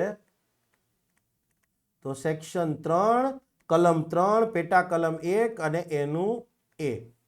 હવે તમને એમ થાય કે સાહેબ આ દરેકે દરેકનો સેક્શન નંબર યાદ રાખવો જરૂરી છે? ના. આજે કુલદીપસિંહ કરીને કોઈ ભાઈ હતા, એમનો ફોન આવ્યો હતો અને આ જ ચિંતા હતી કે સાહેબ યુટ્યુબ પર તો આવું બધું કહે છે. કોઈ ચિંતા કરવાની જરૂર નથી. મેં કીધું હંમેશા એક વસ્તુ યાદ રાખવાની છે, સેક્શન નંબર કોનો પૂછાશે? તો કે જે જે તે કાયદાનો સૌથી કી પ્રોવિઝન છે એનો સેક્શન નંબર પૂછાય. માનો કે તમને એવું પૂછી શકે કે FSS એક્ટના કયા સેક્શન અંતર્ગત ફૂડ સેફ્ટી ઓફિસરની નિયુક્તિ થાય છે? સેક્શન 37. તો એ તમારો કી પાર્ટ થયો. Point is clear? Okay. Next છે એડવર્ટાઇઝમેન્ટ. તો જો હવે એમાં કાંઈ નથી કરવાનું, એનો સેક્શન નંબર યાદ ન જ રાખવાનો થાય. એડવર્ટાઇઝમેન્ટ એટલે શું? તો કે સિમ્પલી જાહેરાત કરવામાં આવે એને એડવર્ટાઇઝમેન્ટ કહે. હવે જાહેરાત આપને ખબર છે, કાં તો રેડિયો ઉપર આવતી હોય તો આપણે ખાલી સાંભળી જ શકીએ, ટીવીમાં આવતી હોય તો આપણે સાંભળીએ શકીએ, જોઈએ શકીએ, પોસ્ટર સ્વરૂપે હોય તો ખાલી જોઈ શકીએ. યસ. તો સિમ્પલ એવું કે છે લાઇટ, અવાજ, light, sound, camera, action, kind of એવું. લાઇટ, અવાજ, ધુમાડો, gas, print, electronic media, internet, website, આ બધાના માધ્યમથી બનેલ હોય એવી, સાંભળી શકાય હોય એવી, કે પછી જોઈ શકાય હોય એ પ્રકારની કોઈ પણ રજૂઆત, કોઈ પણ પ્રચાર કરવામાં આવે, કોઈ ઘોષણા કરવામાં આવે કે 2 મિનિટમાં તૈયાર થઈ જાય છે, બરાબર છે? યસ, સમજી ગયા. મેગીમાં એ રીતની જાહેરાત થાય છે. યસ. આ સિવાય આ તો એડવર્ટાઇઝમેન્ટ તો તમે સમજી જ ગયા હશો, પણ એક બીજી વસ્તુ જુઓ ખાસ, કે કોઈ પણ નોટિસ, પરિપત્ર, લેબલ, રેપર એટલે વીંટાળેલો કાગળ, બિલિંગ કે અન્ય કોઈ પણ દસ્તાવેજના માધ્યમથી કોઈ પણ પ્રકારની જોઈ શકાય અથવા તો ક્લિયર છે સાંભળી શકાય એ પ્રકારની રજૂઆત, ઘોષણા કે પ્રચાર છે એને પણ એડવર્ટાઇઝમેન્ટ કહેવામાં આવે છે. લેટ્સ સે ફોર એક્ઝામ્પલ, આજે લોકો જે છે એ એવું વિચારી રહ્યા છે કે ભાઈ આપણે હેલ્ધી ફૂડ ખાવું જોઈએ, તો ઘણા ખરા સ્ટાર્ટઅપ્સ ને ઘણી ખરી કંપનીઓ શું કરે છે? એડવર્ટાઇઝમેન્ટ તો કરે છે, પણ એ સિમ્પલી એવું કહે છે કે જો અમારું આ ફૂડ છે અને આ લેબોરેટરી દ્વારા પ્રમાણિત કરવામાં આવ્યું છે ને આ એનું સર્ટિફિકેટ. તો એ પણ એક પ્રકારની જાહેરાત જ છે. નોર્મલી તમે જે ટીવીમાં, યુટ્યુબ ઉપર અથવા તો લેટ્સ સે ફોર એક્ઝામ્પલ નોર્મલ ઇન્સ્ટાગ્રામ ઉપર કે રેડિયો મારફતે જે જુઓ છો એ તો એડવર્ટાઇઝમેન્ટ છે, પણ હવે આ રીતે પણ કોઈ નોટિસ, કોઈ પરિપત્ર, લેબલિંગ, બરાબર, કાગળ ઉપર, બિલિંગ ઉપર જે એડવર્ટાઇઝમેન્ટ થઈ એ પણ એના ઉપર જે રજૂઆત થઈ, ઘોષણા થઈ, પ્રચાર થયો એ પણ એડવર્ટાઇઝમેન્ટ જ કહેવાશે. Not much important. ચેરપર્સન એટલે શું? તો કે સિમ્પલી આપણી જે food safety and standard authority of India છે એના અધ્યક્ષ એટલે okay chairperson. Not okay. Claim એટલે દાવો. શેનો દાવો કરવાનો થાય? કે ભાઈ મને ગમે એમ થાય FSO માં નોકરી મળવી જ જોઈએ એવો દાવો? ના, ઓબ્વિયસલી અહીંયા આપણે ફૂડ સેફ્ટીની વાત કરી રહ્યા છે, ખાદ્યની વાત કરી રહ્યા છે, તો ખાદ્યના સંબંધમાં દાવો કરવામાં આવતો હશે. દાવો એટલે સિમ્પલી એક પ્રકારની રજૂઆત. શેની? તો કે સિમ્પલી જે તે ખાદ્ય પદાર્થ છે એમાં કોઈ ચોક્કસ વિશેષ લાક્ષણિકતા છે કે ભાઈ એમાં પ્રોટીન વધારે છે, એમાં ઝિંક, મેગ્નેશિયમ ને આ બધી વસ્તુ જે ડે ટુ ડે બેઝ ઉપર માણસને જોઈએ એ બધું રહેલું છે. યસ. કોઈ પણ ખાદ્ય કે એની વિશેષ લાક્ષણિકતા જે છે, યસ, એ ક્યાંથી ઉદ્ભવ્યું છે એના કારણે, અથવા તો એમાં રહેલા પોષક તત્વોના કારણે, એની પ્રકૃતિના કારણે, પ્રોસેસિંગના કારણે, સંરચનાના કારણે કે અન્ય કોઈ પણ બીજી બાબતોના લીધે છે, ક્લિયર, એવું જણાવતી અથવા એવું સૂચવતી હોય, એવું પ્રદર્શિત કરતી હોય એવી રજૂઆત એટલે દાવો. આપણે જોઈએ છીએ કે ઘણી ખરી ફૂડ પ્રોડક્ટ છે, માનો કે બાબા રામદેવ છે તો એમનું નમક જે છે એવું કહે છે કે હિમાલયની પેલામાંથી લેવામાં આવ્યું છે. આવી ઘણી બધી, જો આમાં કોઈ કંપનીનો હું બદનામ કરવાનો કોઈ મારો ઈરાદો નથી, પણ તમે લિંક કરી શકો માટે હું આ સમજાવી રહ્યો છું. તો મેગી છે, તો મેગીમાં એક સમય એમની વિરુદ્ધમાં કેમ્પેન થયું હતું કે ભાઈ એમાં જે મસાલો આવે છે એ મસાલો એકચ્યુઅલીમાં નુકસાન કરે છે. તો પછી ક્લિયર છે મેગીએ પોતાના જે માર્કેટમાં સેમ્પલ મોકલા, સોરી, માર્કેટમાં જે માલ મોકલેલો હતો એ બધો પાછો બોલાવી લીધો, પછી ફરી પાછું કંઈક ઇનોવેશન કરીને ફરી એક એડવર્ટાઇઝમેન્ટ આપી એને, અને એમાં દાવો કર્યો હતો કે હવે મેગી સેફ છે. Point is clear? કેમ? તો કે ભાઈ અમે એનું પ્રોસેસિંગ એ રીતે કર્યું છે કે એમાં હવે હાનિકારક તત્વ રહેલા નથી. સિમ્પલી કોઈ પણ ખાદ્ય પદાર્થના સંબંધમાં એ ખાદ્ય પદાર્થમાં કંઈક તો લાક્ષણિકતા હશે, high protein, high magnesium, high zinc, whatever, high B12. તો આ જે તે લાક્ષણિકતા છે એ એના ઉદ્ભવના કારણે, એમાં રહેલા પોષક તત્વોના કારણે. યસ. માનો કે લેટ્સ સે ફોર એક્ઝામ્પલ કોમ્પ્લેન એક દાવો કરે છે કે ભાઈ હાઈટ વધે છે, તો એ કોમ્પ્લેનનો દાવો થયો. Point is clear? For example complain.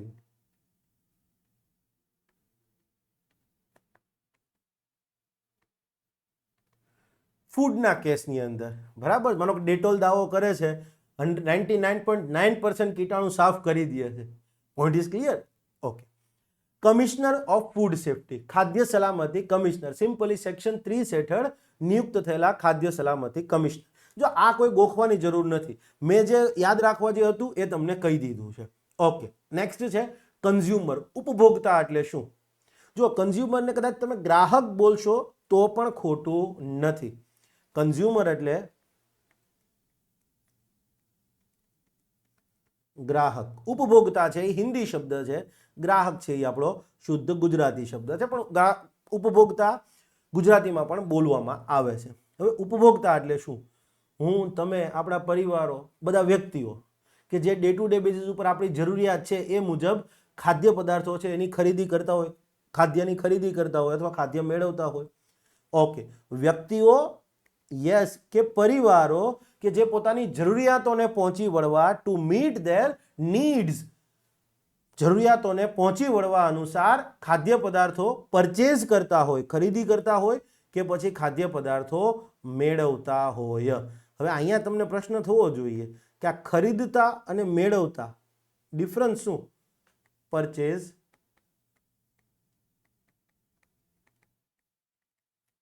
અને મેળવતા.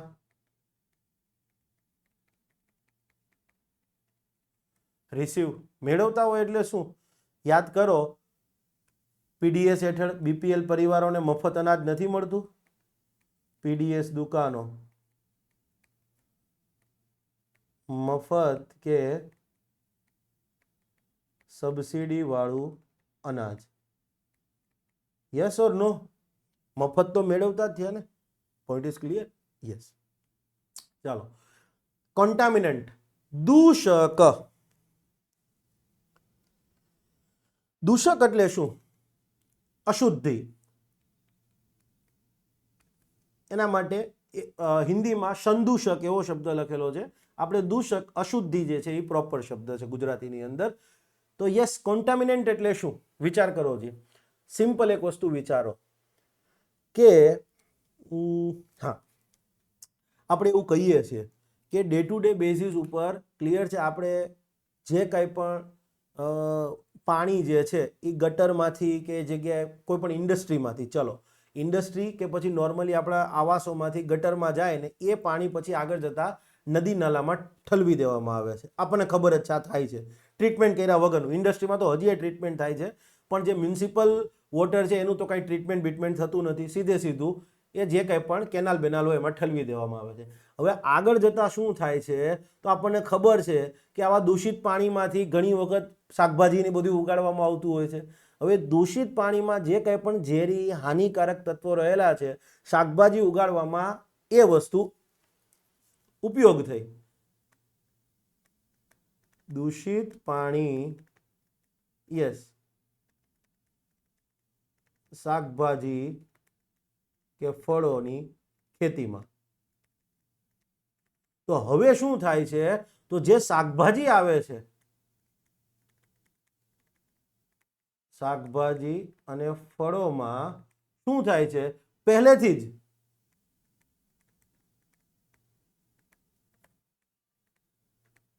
હાનિકારક તત્વો જોવા મળે છે. યસ, પહેલેથી જ. તો હવે તો આ શું થયું? આ હાનિકારક તત્વો છે ને, યસ, એ જ તમારા કહેવાશે દૂષક અથવા તો અશુદ્ધિ.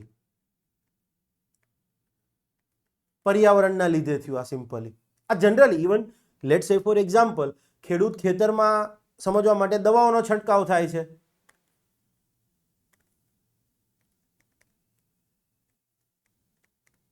દવાઓનો છંટકાવ. ક્લિયર? તો અગેન પોઈન્ટ ઇઝ ક્લિયર. તો દૂષક એટલે શું થશે? હવે તમે એક વસ્તુ વિચારો. યસ, દૂષક આ રીતે જ જાય ખાલી? ના, એ તો એવું બને ને કે ભાઈ એ જ્યારે પ્રોડક્ટ ખાદ્ય પદાર્થ જે છે એનું ઉત્પાદન થઈ રહ્યું હોય, માનો કે એનું પ્રોસેસિંગ થઈ રહ્યું હોય, એનું પેકેજિંગ થઈ રહ્યું હોય, ત્યારે પણ એની અંદર ભળી શકે. ઇવન હવેનું લેટેસ્ટ સાયન્સ તો એવું કહે છે કે ખાદ્ય પદાર્થની એને સમજવા માટે પ્લાસ્ટિકમાં પેકિંગ કરવામાં આવે છે. તો યસ, એના કારણે પણ ક્લિયર છે કાંઈક અશુદ્ધિ પડે છે. માટે હવે આપણે નવો કોન્સેપ્ટ આવ્યો છે ફૂડ ગ્રેડ પ્લાસ્ટિકનો. અથવા તો સમજવા માટે તમે આ ઝોમેટોમાં કે સ્વિગીમાંથી ઓર્ડર કરો છો, ગરમા ગરમ માનો કે પનીર ટીકા મસાલા મંગાવ્યું તો એ તો ગરમા ગરમ પ્લાસ્ટિકમાં ભરી દે છે. તો હવે તો એમાં તો હા, તો એની અંદર તમે જોઈ નથી શકવાના, પણ ધેર વિલ બી અ કોન્ટામિનન્ટ. એટલું તો હવે નહીં, આ તમને સિમ્પલ તમે આસપાસમાં સમજી શકો એવા ઉદાહરણથી આપી રહ્યો છું. ઓકે, તો હવે જુઓ કોન્ટામિનન્ટ એટલે શું. તો સિમ્પલી કોઈ પણ પદાર્થ કે જેને અન્નમાં એડ કરવામાં, ખાદ્યમાં ઉમેરવામાં આવ્યો હોય કે ન આવ્યો હોય, છતાં પણ એ ખાદ્યમાં હાજર હોય. ઉમેરવામાં આવ્યો હોય કે ન આવ્યો હોય, છતાં પણ એ ખાદ્ય પદાર્થમાં હાજર હોય તો એને દૂષક અથવા તો અશુદ્ધિ કહેવાય. પણ શેના લીધે હાજર હોય? તો કે પર્યાવરણીય દૂષણના લીધે હાજર હોય. હમણાં મેં તમને કીધું આ થયું પર્યાવરણીય દૂષણની વાત. યસ. કે પછી યસ, એ ખાદ્યના નિર્માણ, પ્રોડક્શન, એનું ઉત્પાદન, એનું પ્રોસેસિંગ, એની બનાવટ, એનું ટ્રીટમેન્ટ, પેકિંગ, પેકેજિંગ, ટ્રાન્સપોર્ટ, કે પછી એને હોલ્ડિંગ, એને કબજામાં રાખ્યો હોય ત્યારે કોઈ પણને લીધે ક્લિયર છે એમાં એ હાજર હોય. કોઈ પણ પદાર્થ કે જે ખાદ્યમાં ઉમેરવામાં આવ્યો હોય કે ન આવ્યો હોય, છતાં પણ ક્લિયર છે એના પ્રોસેસિંગ દરમિયાન, પેકેજિંગ, ટ્રીટમેન્ટ, ઉત્પાદન, નિર્માણ, બનાવટ, એનું ટ્રાન્સપોર્ટ કરતા હોય ત્યારે, એનું કંટ્રોલમાં રાખ્યો હોય ત્યારે, કોઈ પણ એનું હેન્ડલિંગ કરતા હોય ત્યારે ક્લિયર છે કોઈના કોઈ રીઝનથી એ ખાદ્ય પદાર્થમાં એડ થઈ જ જાય છે, હાજર હોય છે. બસ એને કહીશું કોન્ટામિનન્ટ. અને પર્યાવરણના લીધે પણ હોઈ શકે. માનો કે આ થયું પર્યાવરણની વાત.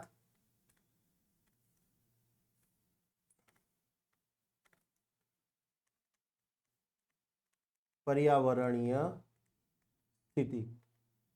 અને આ થયું માનો કે શાકભાજીનું ઉત્પાદન થાય તો ખેડૂત દવા છાંટે. Point is clear. કોન્ટામિનન્ટ, દૂષક, અશુદ્ધિ એટલે શું? તો કે ખાદ્ય પદાર્થમાં, ખાદ્યમાં ઉમેરવામાં આવ્યો હોય કે ન આવ્યો હોય, છતાં એ હાજર હોય. કેમ હાજર હોય? તો કે આ બેના કારણે હાજર હોય. પણ એમસીક્યુ કઈ રીતે આવી શકે એ થોડો ડિફરન્ટ છે. જુઓ નીચે લાઈન તમને દેખાતી હશે કે યસ, ખાદ્ય પદાર્થમાં કોઈ કીટકના અવશેષો રહેલા હોય, માનો કે ધનેડા બનેડા જેવું કંઈ પડ્યું હોય અને કદાચ માનો કે ધનેડા મરી ગયા તો એનો અવશેષ તો હાજર રહેશે ને, એવું તો નહીં થઈ ઉડી જશે. કીટકના અવશેષો હોય, કોરી ખાતા પ્રાણીઓના વાળ, માનો કે ઉંદર છે, ખિસકોલી છે, રોડેન્ટ્સ જે કહીએ, યસ રોડેન્ટ્સ, તો યસ ઉંદર છે, ખિસકોલી છે, તો આ બધા આપણને ખબર છે કે અનાજને કોરી કોરીને ખાતા હોય. હવે એનો કદાચ કોઈ વાળ બાળ પડી ગયો તો યસ એ છે કે પછી અન્ય બાહ્ય પદાર્થો, એક્સટર્નેસ મેટર, આ ત્રણે ત્રણ ક્લિયર છે દૂષક ગણાતા નથી. એમસીક્યુ અહીંયાથી આવી શકે.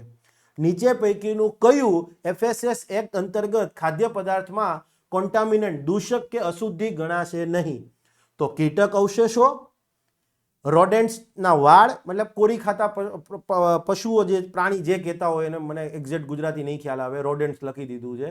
યસ, એના વાળ કે પછી બીજા કોઈ પણ બાહ્ય પદાર્થો જે છે એને આપણે કોન્ટામિનન્ટ ગણતા નથી. ક્વેશ્ચન એમ પણ આવે કે એફએસએસ એક્ટના કયા સેક્શન અંતર્ગત કોન્ટામિનન્ટને વ્યાખ્યાયિત કરવામાં આવ્યું છે? તો સેક્શન 3 કલમ 3 પેટા કલમ 1 અને એનો ક્લોઝ થશે જી. યસ. ઓકે, નેક્સ્ટ છે ડેઝિગ્નેટેડ ઓફિસર, નિર્દેશિત થયેલા અધિકારી, નિર્ધારિત કરવામાં આવેલા અધિકારી, મુકર્રર કરવામાં આવેલા અધિકારી. મુકર્રર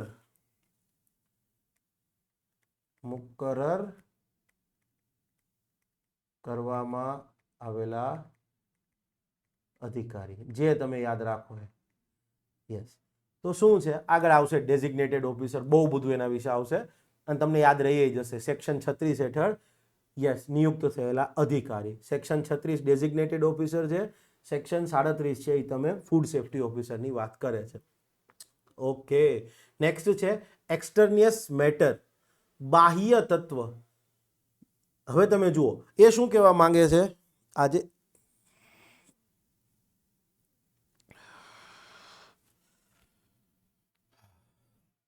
તમારામાંથી ઘણા બધા લોકો ડોક્ટર્સ હશે, એમને ખ્યાલ હશે કે માઇગ્રેનની બીમારી થાય તો શું થાય. એની કોઈ દવા જ નથી માઇગ્રેનની હજી સુધી. એ ટ્રિગર ફેક્ટર થાય ને એને તમે મેનેજ કરી શકો. અને મને માઇગ્રેન બહુ સિવિયર થાય છે અને આગળ જતાં એમાં લાઇટ સેન્સિટિવિટી છે, બરાબર. મારે જનરલી અંધારું જોઈએ, પણ તમને પ્રોમિસ આપ્યું હતું કે આજે રેકોર્ડ કરી દઈશ, એટલે રેકોર્ડ કરી જ દઈશ. જોઈ લો, આ 8 માર્ચ છે, ક્લિયર છે, હું રેકોર્ડ કરી રહ્યો છું. અને સારી વસ્તુ એ છે કે આજે આપણે ઇન્ટરનેશનલ વુમન્સ ડેના દિવસે રેકોર્ડ કરી રહ્યા છીએ. અને આપણે 14 એપ્રિલ ડૉક્ટર BR આંબેડકર સાહેબની જન્મજયંતિ છે, એ દિવસે પૂરું કરીશું. ઓકે.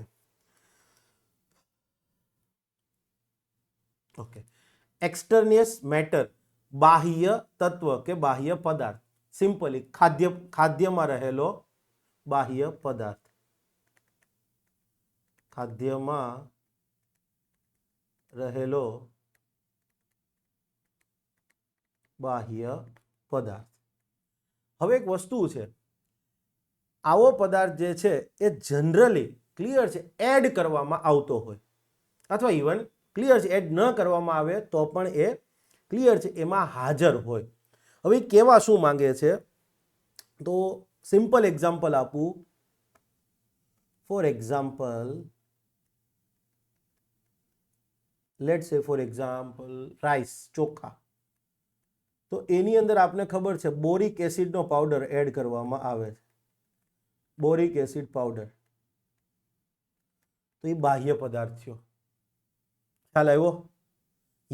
હવે જુઓ શું કહે છે. જો આનો પણ સેક્શન નંબર યાદ રાખવાનો છે. ઓકે, શું કહે છે?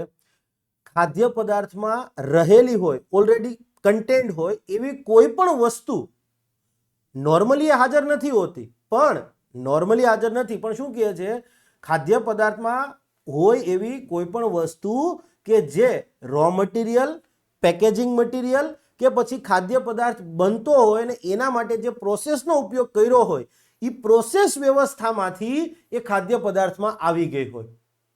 ખાદ્ય પદાર્થમાં રહેલી હોય એવી કોઈ પણ વસ્તુ, ક્લિયર છે, કોઈ પણ સામગ્રી કે જે કાં તો એના રો મટીરિયલમાંથી આવી હોય, પેકેજિંગ મટીરિયલમાંથી આવી હોય, અથવા તો ક્લિયર છે એના નિર્માણમાં જે આપણે પ્રોસેસ ઉપયોગ કરી છે એ પ્રોસેસ વ્યવસ્થામાંથી એ ખાદ્ય પદાર્થમાં દાખલ થયેલી હોય, અથવા તો ખાદ્ય પદાર્થમાં ઉમેરવામાં આવી હોય. સિમ્પલી ઉમેરવામાં આવી. માનો કે રાઈસ છે, તો એમાં રાઈસમાં આપણે બોરિક એસિડ પાવડર યુઝ કરીએ છીએ. શું કામ? એને કે ભાઈ રાઈસમાં જે કંઈ પણ જીવાત પડવાની હોય એ ન પડે, આપણે એવું કહીએ છીએ. અને એક વસ્તુ વિચાર કરો કે રાઈસમાં બોરિક પાવડર એડ કરીએ છીએ તો ખબર છે કે ભાઈ આપણે રાઈસને જ્યારે બનાવીએ ત્યારે એને પાણીમાં પહેલા ધોઈએ છીએ. અને એમાં એ પાવડર ગળી અને નીકળી જવાનો છે. તો હવે બોરિક એસિડ પાવડર જે આપણે રાઈસમાં એડ કરીએ છીએ તો એ નુકસાન કરતો નથી, અને જો એ લેખિત છે. પરંતુ આવી સામગ્રી કે વસ્તુની હાજરીના લીધે ખાદ્ય પદાર્થ અસલામત ન થતો હોય, અનસેફ ન થતો હોય. એક્સટર્નિયસ મેટર એટલે શું? તો કે કોઈ બીજી વસ્તુ કે જે ખાદ્ય પદાર્થમાં રહેલી છે, કોઈ તત્વ કે કોઈ પદાર્થ કે જે ઓલરેડી ખાદ્યમાં રહેલો છે, પણ આવ્યો ક્યાંથી? કાં તો એને આપણે એડ કર્યો રાઈસની અંદર બોરિક એસિડ પાવડર, અથવા તો એ એના રો મટીરિયલમાંથી એમાં આવ્યો છે, અથવા પેકેજિંગ મટીરિયલમાંથી એમાં આવ્યો છે, અથવા તો એની બનાવટમાં જે પ્રોસેસિંગ કર્યું એ પ્રોસેસિંગ દરમિયાન એ ખાદ્ય પદાર્થમાં આવી ગયો છે. પણ આવી ગયો, કાંઈ વાંધો નહીં. આવો એક્સટર્નિયસ મેટર જ્યારે ખાદ્ય પદાર્થમાં હાજર છે એના કારણે એ જે તે ખાદ્ય પદાર્થ અથવા અન્ન છે એ અસલામત થતું નથી. અહીંયાથી વિધાન આવી શકે, યાદ રાખજો, વિધાનવાળો સવાલ.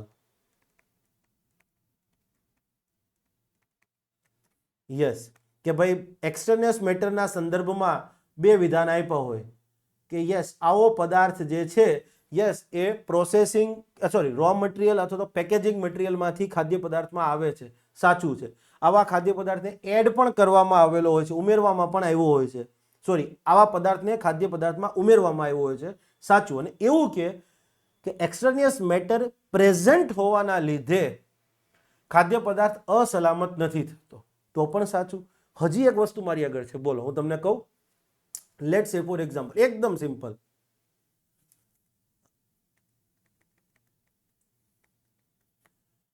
માનો કે કોઈ પણ અનાજ છે. હવે અનાજની અંદર સમજવા માટે પાકના છોડના અવશેષો. યસ, પાકના છોડના અવશેષો. આપણે ઘણી વખત જોઈએ ઘઉં, માનો કે આપણે ખેતરમાં ઉગાડ્યા, એને જે કંઈ પણ મશીન બસીનને પ્રોસેસ કરીને આપણે ગુણ બોણે ભરીને રહી લીધા, પણ કદાચ એકાદું કંઈક નાનું એવું તણખલું જે છે એ રહી ગયું હોય તો ઇટ ઇઝ ફાઇન. ખ્યાલ આવ્યો? એ એક્સટર્નિયસ મેટર કહી શકાય. ઓકે, તમે ઘણી વખત એવું પણ જુઓ છો કે ઘઉંની અંદર ગામડામાં અથવા જૂનાણે લોકો આ રીતે કરતા કે ઘઉં બન્યા હોય તો બાજરો હોય ને તો એમાં પેલો લીમડો હોય ને, લીમડો, કડવો લીમડો, ક્લિયર છે, એના પત્તા નાખી દેવામાં આવે. શું કામ એને? કે ભાઈ એમાં જીવાત ન પડે. તો ધેટ ઇઝ એડ થયું ને. યસ, ઉમેરવામાં આવ્યું હોય તો પણ એ થયું. Point is clear. માનો કે ઘઉં બનતું હોય, ઘઉં બન્યા હોય તો એને પ્રોસેસ કરી નાખી જ્યારે લઈ આવ્યો, પણ કદાચ એકાદું ડાળી બાળી ડંડી બંડી રહી ગઈ તો it is fine. Clear? Okay, section number કયો થશે આનો? આ બધા હું લખતો જાઉં છું એટલે તમારે જ્યારે PDF ખોલો ત્યારે બીજી કોઈ માથાકૂટ ન રહે. ઓકે, નેક્સ્ટ છે ખાદ્ય, અન્ન. અન્ન એટલે શું? મોસ્ટ ઇમ્પોર્ટન્ટ સવાલ. અહીંયાથી આ ડેફિનેશનમાંથી 3 કે 4 રીતે સવાલ પૂછાઈ શકે. પહેલામાં પહેલું તો કે એનો સેક્શન નંબર પૂછાઈ શકે, અને મોસ્ટ ઇમ્પોર્ટન્ટ સેક્શન 3, સબ સેક્શન, કલમ 3, પેટા કલમ 1 અને ક્લોઝ જે. મોસ્ટ IMP છે, આ ભૂલતા નહીં.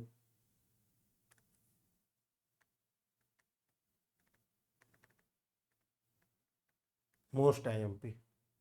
ઓકે, હવે શું કહેવા માંગે છે? ખાદ્ય એટલે શું? અન્ન એટલે શું? તો સિમ્પલી એવું કહે છે, ખાદ્ય એટલે પહેલા તો કોઈ પદાર્થ જ હશે. યસ, હવે એ પદાર્થ છે શું કામ? એને માણસના વપરાશ માટે જ હોય, હ્યુમન કન્ઝપ્શન માટે જ. યસ, આ પણ એક ઇમ્પોર્ટન્ટ, હમણાં સમજાવું છું. હ્યુમન કન્ઝપ્શન અને હ્યુમન યુઝ, આ બેનો ડિફરન્સ શું છે એ હમણાં તમને આગળ ખ્યાલ આવશે, તો નેક્સ્ટ લેક્ચરમાં ખ્યાલ આવશે. પણ આપણે ખાવા માટે એવું સમજો, ખાદ્ય છે તો ખાવાનું જ હોય. યસ,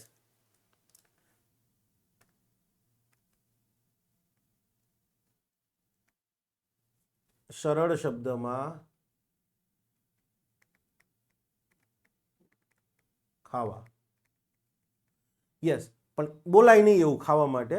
માનવ વપરાશ માટે, ક્લિયર, માનવ વપરાશ માટેનો કોઈ પણ પદાર્થ, ચાહે એને પ્રોસેસ કરવામાં આવ્યો હોય ફૂલ્લી, કે પછી એને પાર્ટલી આંશિકપણે પ્રોસેસ થયો હોય, કે પછી પ્રોસેસ ન પણ થયો. માનવ વપરાશ માટેનો કોઈ પણ પદાર્થ કે જે ફૂલ્લી પ્રોસેસ થયો હોય અથવા પાર્ટલી આંશિકપણે પ્રોસેસ થયો હોય, કે પછી પ્રોસેસ ન થયો હોય, પણ યસ, એ સિમ્પલી ખાદ્ય કહેવાશે. પ્રોસેસ થયેલો, આંશિકપણે પ્રોસેસ થયેલો કે પ્રોસેસ ન થયેલો હોય તેવો માનવ વપરાશ માટેનો કોઈ પણ પદાર્થ, એટલે એને કહેવાશે ખાદ્ય. આ કદાચ તમે નહીં ગોખો તો એ ચાલશે, પણ હવે 2 ક્વેશ્ચન તમારે જોવાના છે. પહેલામાં પહેલી વસ્તુ કે અહીંયા આ કાયદા હેઠળ લિસ્ટ આપી દેવામાં આવ્યું છે કે કઈ કઈ વસ્તુને આ કાયદા હેઠળ ખાદ્ય ગણવામાં આવશે. જુઓ, નીચેના તમામને આ કાયદા હેઠળ, આ કાયદા અન્વયે ખાદ્ય હેઠળ સમાવિષ્ટ કરવામાં આવ્યા છે, અથવા તો ફૂડ ગણવામાં આવેલ છે. ફૂડ ગણવામાં આવેલ છે. યસ, તો આ ક્વેશ્ચન આવી શકે કે ભાઈ FSS એક્ટ અંતર્ગત નીચે પૈકીના કોને કોને ફૂડ ની પરિભાષામાં ગણવામાં આવે છે અથવા ખાદ્ય તરીકે ગણવામાં આવે છે? તો જુઓ, પ્રાથમિક અન્ન, જેનેટિકલી મોડિફાઈડ થયેલું અથવા જેનેટિકલી નિર્માણ થયેલું, એન્જિનિયર્ડ કરવામાં આવેલું ખાદ્ય, કે પછી આવી GM મોડિફાઈડ કે જેનેટિકલી એન્જિનિયર્ડ કોઈ સામગ્રી છે એ ધરાવતું ખાદ્ય. ખાદ્ય પોતે જેનેટિકલી મોડિફાઈડ થયેલું છે, જેનેટિકલી નિર્માણ થયું હોય, અથવા તો એવું ખાદ્ય કે જેમાં જેનેટિકલી મોડિફાઈડ અથવા જેનેટિકલી એન્જિનિયર્ડ વસ્તુ, સામગ્રી રહેલી હોય. બાળકોનું ખાદ્ય, infant food. Package drinking water, જુઓ એને પણ ફૂડ જ ગણવામાં આવે છે. આલ્કોહોલિક પીણાઓ, ચ્વિંગમ, કે પછી અન્નના ઉત્પાદન, બનાવટ કે ટ્રીટમેન્ટ દરમિયાન ઉપયોગ થતો હોય એવો પાણી સહિતનો કોઈ પણ પદાર્થ. ખાદ્યનું ઉત્પાદન, બનાવટ કે ટ્રીટમેન્ટ દરમિયાન ઉપયોગ થતો હોય એવો કોઈ પણ પાણી સહિતનો કોઈ પણ પદાર્થ છે એને ફૂડ કહીશું. લેટ્સ સે ફોર એક્ઝામ્પલ, તમે એમ કહો કે સાહેબ મોહનથાળ બનાવીએ તો મોહનથાળમાં ચણાનો લોટે ઉપયોગ થાય, ઘીનો ઉપયોગ થાય છે, ખાંડનો ઉપયોગ થાય છે, ડ્રાયફ્રૂટનો ઉપયોગ થાય છે. તો શું એ બધાને મારે ખાદ્ય કહેવાના? હા. ક્લિયર? ખાસ યાદ રાખજો, આ મોસ્ટ ઇમ્પોર્ટન્ટ સવાલ છે. અગેન આ 3 સવાલ મોસ્ટ આઈએમપી કે એફએસએસ એક્ટ અંતર્ગત કોને ખાદ્ય ગણવામાં આવે છે? પ્રાથમિક અન્ન, જેનેટિકલી મોડિફાઈડ થયેલું અથવા જેનેટિકલી નિર્માણ થયેલું હોય એવું કોઈ ખાદ્ય, અથવા એવી સામગ્રી ધરાવતું ખાદ્ય, બાળકો માટેનું ખાદ્ય, બાળકો માટેનું જે ફૂડ આવે છે એ બધી વસ્તુઓ, પેકેજ ડ્રિંકિંગ વોટર, આલ્કોહોલિક પીણા, ચ્વિંગમ, કે પછી અન્નનું ઉત્પાદન મેન્યુફેક્ચરિંગ, એનું બનાવટ, પ્રિપરેશન કે ટ્રીટમેન્ટ દરમિયાન ઉપયોગ થતો હોય એવો પાણી સહિતનો કોઈ પણ પદાર્થ. હવે તમને એમ થાય કે સાહેબ આમાં અનાજ તો આવ્યું નહીં, ઈંડા તો આવ્યા નહીં, એગ્સ તો પ્રાથમિક અન્ન એટલે શું થયું? હમણાં આગળ ડેફિનેશન આવશે એટલે ખ્યાલ આવી જશે. ક્લિયર? હવે પ્રશ્ન એ થાય કોનો ખાદ્ય તરીકે સમાવેશ કરવામાં નથી આવતો? યસ, તો જુઓ, ખાદ્ય હેઠળ સમાવેશ કરવામાં આવતો નથી, અથવા તો એમ પણ કે ફૂડ ગણવામાં આવતું નથી.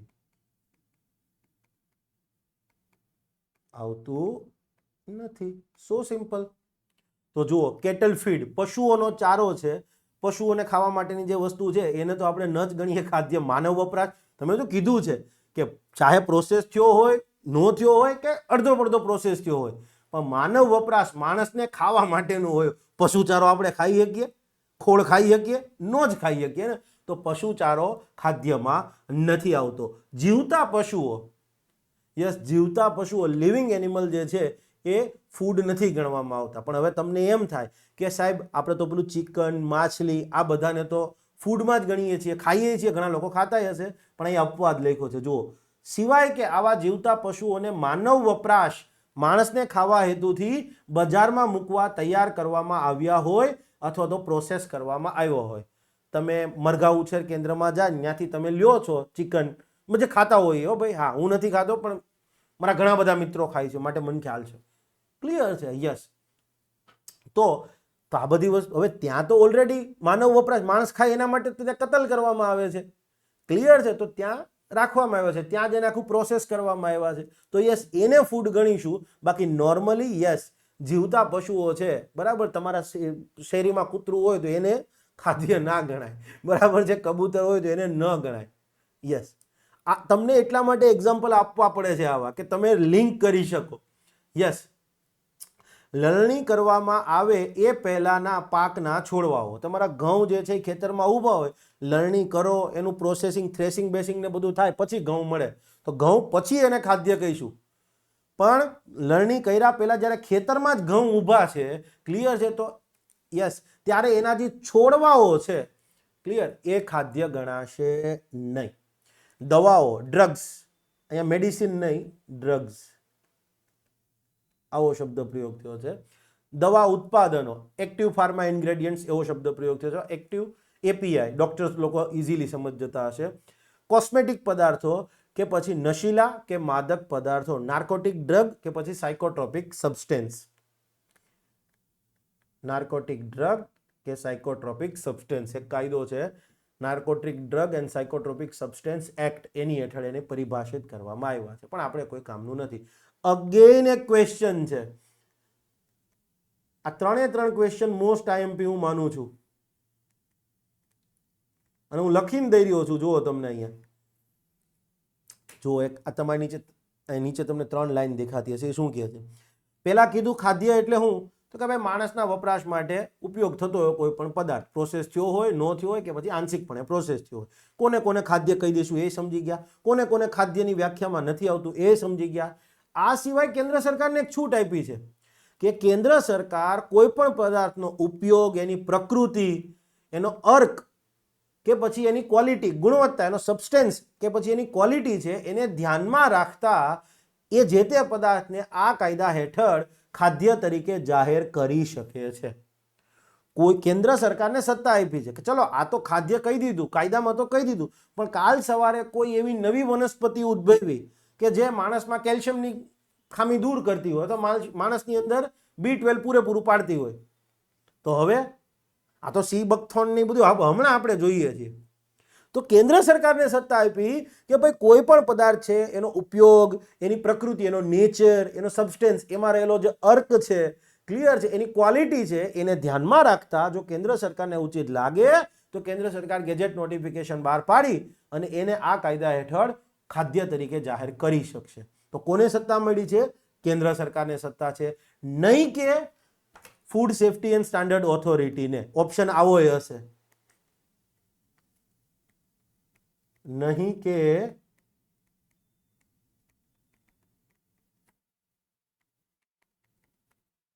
Commissioner of food safety. આ ભૂલતા નહીં. ઓપ્શન લખેલા હશે ને એક્ઝામમાં કન્ફ્યુઝ થશો જ કે સાલું આ કોને સત્તા આપી. ખ્યાલ આવ્યો? નહીં કે સ્ટેટ ગવર્મેન્ટ, કોઈ નહીં, માત્ર કેન્દ્ર સરકાર જ. ઓકે, નેક્સ્ટ છે ફૂડ એડિટિવ, ખાદ્ય ઉમેરણ. ફૂડ એડિટિવ એટલે, અને હા, મેં અહીંયા બેસ્ટ ટ્રાય કર્યો છે કે તમને પ્રોપર ગુજરાતી મળે, પણ તમારી પાસે આના કરતાં કંઈ સારું ગુજરાતી હોય તમે શેર કરી શકો છો. ઓકે, ફૂડ એડિટિવ, ખાદ્ય ઉમેરણ એટલે શું? એક એક્ઝામ્પલ પહેલા આપીએ. એક મિનિટ, મારી પાસે સ્પેસ છે. ઓકે, ખાદ્ય ઉમેરણ, for example colour, preservatives, sweetener, clear છે, ઇમલ્સિફાયર, આ બધા ખાદ્ય ઉમેરણ કહેવાય. ઓકે, અને એક્ઝામ્પલ તમને આપું હજી એનાથી આગળ. મોહનથાળ, તો એની અંદર કલરનો ઉપયોગ થાય. અને ચાઇનીઝ છે,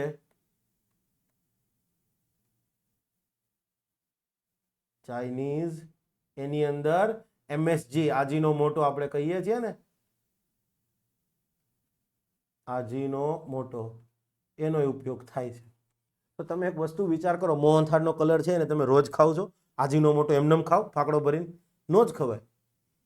ક્લિયર? તો આ ખાદ્ય ઉમેરણ છે એને નોર્મલી આપણે ઉપયોગમાં નથી લેતા, રાઈટ?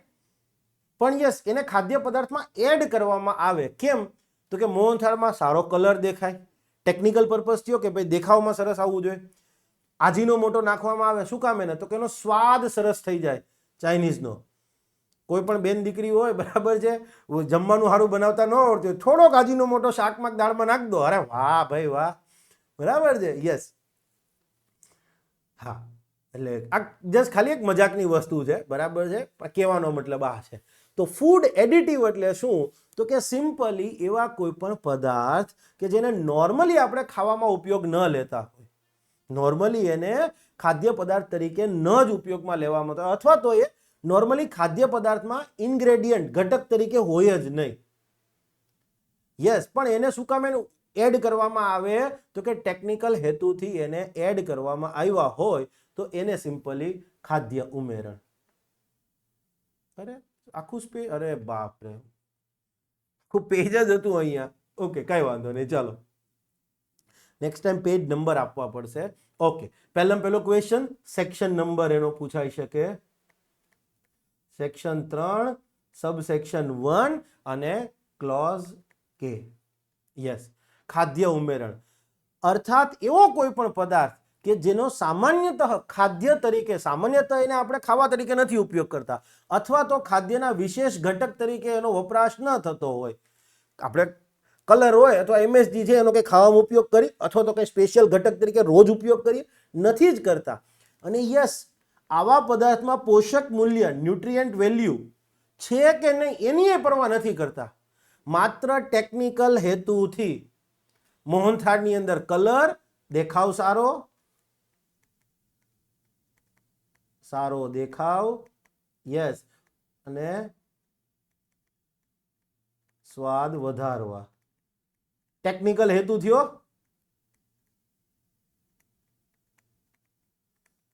યસ,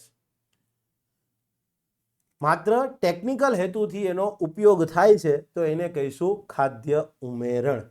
અને અગેન એક સવાલ બીજો અહીંયા છે, જુઓ લખેલું છે અશુદ્ધિઓ, કોન્ટામિનન્ટ્સ, અશુદ્ધિઓ કે પછી ખાદ્યના પોષણની ગુણવત્તાઓ જાળવવા, મેન્ટેન કરવા અથવા તો એને વધારવા, એને એન્હાન્સ કરવા માટે ઉપયોગ થતા પદાર્થો ખાદ્ય ઉમેરણ ગણાશે નહીં. ખાદ્યમાં રહેલી જે અશુદ્ધિઓ છે કે પછી જે ફૂડ છે એની ન્યુટ્રિયન્ટ વેલ્યુ, પોષણનું જે મૂલ્ય છે એને મેન્ટેન કરવા અથવા એને વધારવા ઉપયોગ થતા પદાર્થો ખાદ્ય ઉમેરણ, ફૂડ એડિટિવ ગણાશે નહીં. અહીંયા એક્ઝામ્પલ આપીને સમજાવું તમને. માનો કે ફૂડ ફોર્ટિફિકેશન માટે ઉપયોગ થતો પદાર્થ,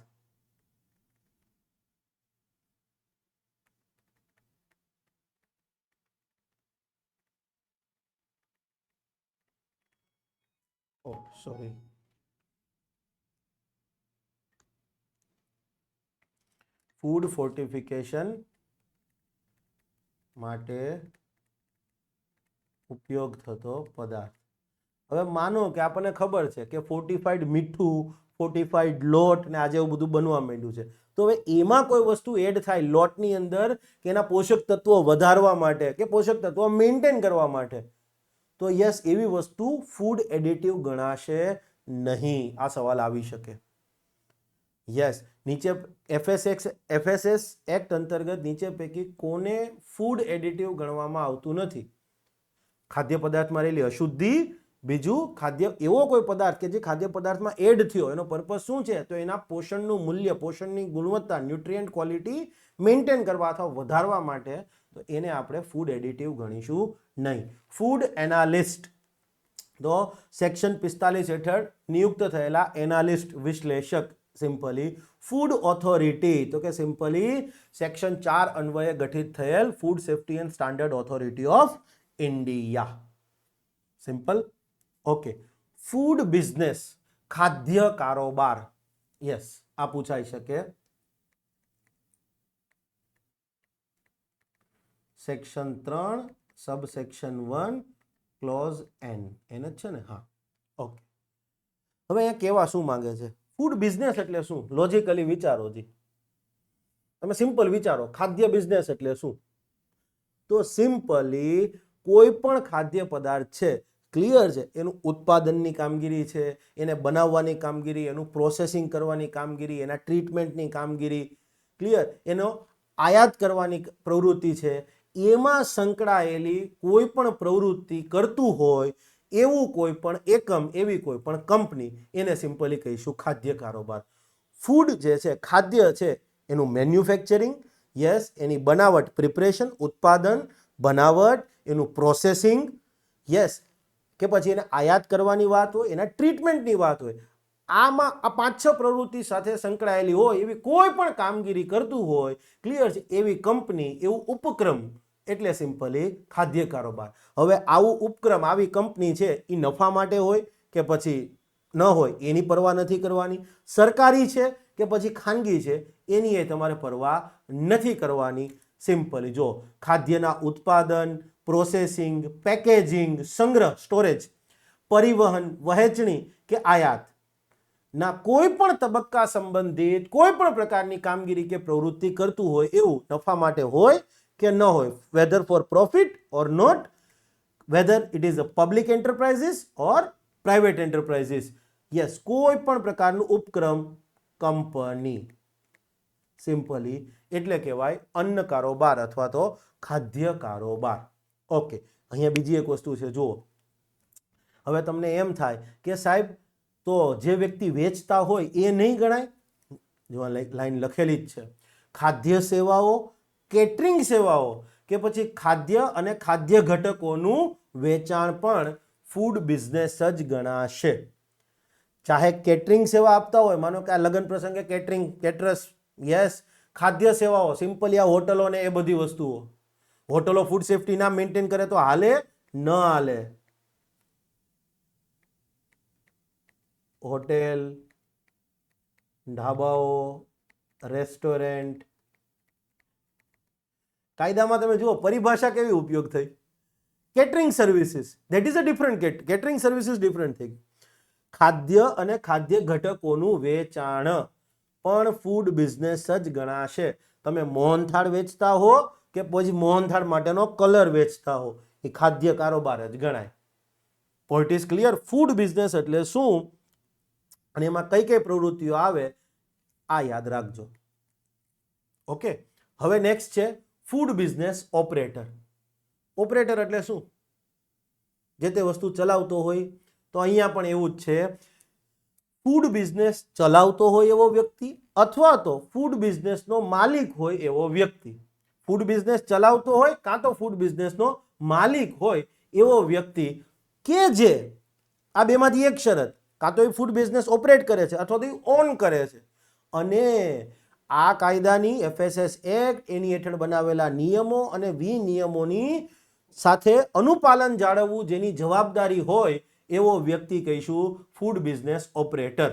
આજે લેટ સે ફોર એક્ઝામ્પલ તમે ડોમિનોઝ પિઝા જેવી કોઈ ફ્રેન્ચાઇઝી ઓપન કરી દીધી અથવા તો પોતાનો જ સ્ટોર ઊભો કર્યો, તો યસ, ખાદ્ય પદાર્થોનું વેચાણ કરો છો, પિઝા ખાદ્ય પદાર્થનું વેચાણ કરો છો. યસ, હવે તમે ચલાવી રહ્યા હો કે પછી તમે માલિક હો. જુઓ, ફૂડ બિઝનેસના સંબંધમાં ફૂડ બિઝનેસ ઓપરેટર અર્થાત કોઈ પણ વ્યક્તિ કે જેના દ્વારા આવો બિઝનેસ ઓપરેટ કરવામાં આવતો હોય, ચલાવવામાં આવતો હોય અથવા તો જે આવા બિઝનેસનો માલિક હોય અને જુઓ, આ કાયદાનું એની હેઠળ બનાવેલા નિયમો અને વિનિયમોનું અનુપાલન કરવું, કમ્પ્લાયન્સ જાળવવું જેની જવાબદારી હોય. બે કન્ડિશન છે, આ બેમાંથી એક અને આ એક. કાં તો એ બિઝનેસ ચલાવતો હોય અથવા તો માલિક હોય અને ઉપર જતા એને આ કાયદાની જોગવાઈઓ, આ કાયદા હેઠળ બનાવેલા નિયમો અને વિનિયમોની જોગવાઈઓનું અનુપાલન, ઇન શોર્ટ એને ફોલો કરવું એની જવાબદારી હોય. જે વ્યક્તિ આવી કામગીરી માટે જવાબદાર હોય એને કહીશું ફૂડ બિઝનેસ ઓપરેટર. કેટલો ટાઈમ થયો છે? ઓકે, થઈ જશે 15 minute. Okay, food laboratory. Food laboratory એટલે શું? તો અહીંયા તમારી સામે 3 કન્ડિશન લખી છે, 3નું પાલન થવું જોઈએ. ફૂડ લેબોરેટરી એટલે સિમ્પલી કેન્દ્ર સરકાર અથવા રાજ્ય સરકાર કે પછી અન્ય કોઈ એજન્સીએ જેની સ્થાપના કરી હોય એવી કોઈ પણ ફૂડ લેબોરેટરી કે સંસ્થા. પણ ખાલી આટલું જ? તો કે ના, એન્ડ છે. જો, અને ઓર કેન્દ્ર સરકાર, રાજ્ય સરકાર કે અન્ય કોઈ એજન્સીએ જેની સ્થાપના કરી હોય, plus national accreditation board four testing and calibration laboratories, એક સંસ્થા છે ભારત સરકાર હેઠળની કે જે લેબોરેટરીઓને એક્રેડિટેશન પ્રમાણિત કરે છે. ક્લિયર? યસ. તો simply national accreditation board four testing and calibration laboratories કે પછી એના સમકક્ષ કોઈ અન્ય પ્રમાણભૂતીકરણ એજન્સી છે એના દ્વારા જેને પ્રમાણિત કરવામાં આવ્યું હોય, અને food authority. Food authority means શું? FSSAI. યસ, એના દ્વારા સેક્શન 43 અન્વયે રેકોગ્નિશન, માન્યતા આપી હોય. સ્થાપના કેન્દ્ર સરકાર, રાજ્ય સરકાર અથવા અન્ય કોઈ એજન્સી દ્વારા. પ્રમાણિત કોને કરી હોય? તો નેશનલ એક્રેડિટેશન બોર્ડ. આટલું જ યાદ રાખશો એટલે સમજાય છે. નેશનલ એક્રેડિટેશન બોર્ડ કે એના સમકક્ષ કોઈ બીજી એજન્સી દ્વારા એને પ્રમાણિત કરી હોય, એક્રેડિટેશન કરેલું હોય કે પછી અને આપણી જે ફૂડ ઓથોરિટી છે એના દ્વારા એને રેકોગ્નિશન, માન્યતા આપવામાં આવી હોય, ઓળખ આપવામાં આવી હોય સેક્શન 43 હેઠળ, ઇન શોર્ટ નોટિફાઈ કરી દીધી હોય સેક્શન 43 હેઠળ, એને જ ફૂડ લેબોરેટરી કહીશો. એવું નહીં કે ગમે એ વસ્તુ. યસ, હવે માનો કે late say for example Reliance group છે, અદાણી ગ્રુપ છે, ટાટા ગ્રુપ છે, એના દ્વારા સ્થાપવામાં આવ્યું હોય તો હા, કોઈ વાંધો નહીં. અન્ય એજન્સી કીધું છે, સરકારી એજન્સી નથી લખ્યું, ખાનગી એજન્સી પણ હોય, સરકારી કે પછી ખાનગી કોઈના પણ દ્વારા. પણ ચલો, સ્થાપવામાં એના દ્વારા આવી, નેશનલ એક્રેડિટેશન બોર્ડ દ્વારા એને પ્રમાણિત કરવામાં આવ્યું હોય, પ્લસ સેક્શન 43 અન્વયે એને ફૂડ ઓથોરિટી દ્વારા માન્યતા આપવામાં આવી હોય. By the way, I must tell you one thing, food safety ઓફિસરની આપણી આ જે પરીક્ષા છે, ક્લિયર છે, એવી પરીક્ષા FSSAI, આપણી જે food safety and standard authority છે એના દ્વારા લેવામાં આવે છે. તો તૈયારી રાખજો. સિલેબસ કોમન છે આ કાયદો. ક્લિયર? ફૂડ સેફ્ટીને લગતા બીજા કાયદા છે, પણ યસ, એમાં મહેનત કરીને પાસ થાવ તો સારી વસ્તુ છે, કરજો. ઓકે, નેક્સ્ટ છે ખાદ્ય સલામતી. જો, મેં તમને કીધું સેક્શન નંબર કયો પૂછાય, જે સૌથી ઇમ્પોર્ટન્ટ છે. હવે અહીંયા કંઈ એટલું બધું છે નહીં, આ ફૂડ બિઝનેસ ને ઓપરેટર નહીં, પણ ફૂડ સેફ્ટી કાયદાનો જ મેઇન શબ્દ છે, ફૂડ સેફ્ટી. યસ, તો એ પૂછાઈ શકે. Section 3 subsection 1 clause Q, food safety. હવે એક વસ્તુ યાદ કરો, જો બ્રેકડાઉન, હવે તમને નવું શીખવાડ્યું એક વસ્તુ, આ કાયદામાં હું બધી જગ્યાએ ઉપયોગ કરીશ. કીવર્ડ હોય ને એને સેપરેટ કરી દો. ફૂડ એટલે શું? તો કે ભાઈ ખાદ્ય, માણસના ખાવા માટેનું હોય. યસ, માનવ વપરાશ. સલામતી એટલે શું? સલામતી એટલે શું? તો કે એક પ્રકારની ગેરંટી. એક પ્રકારની ગેરંટી. ગેરંટી, બાંહેધરી. કેની બાંહેધરી? તો કે ભાઈ એ ખાદ્ય માનવ વપરાશ માટે એક પ્રકારની ગેરંટી, બાંહેધરી. કેવી ગેરંટી?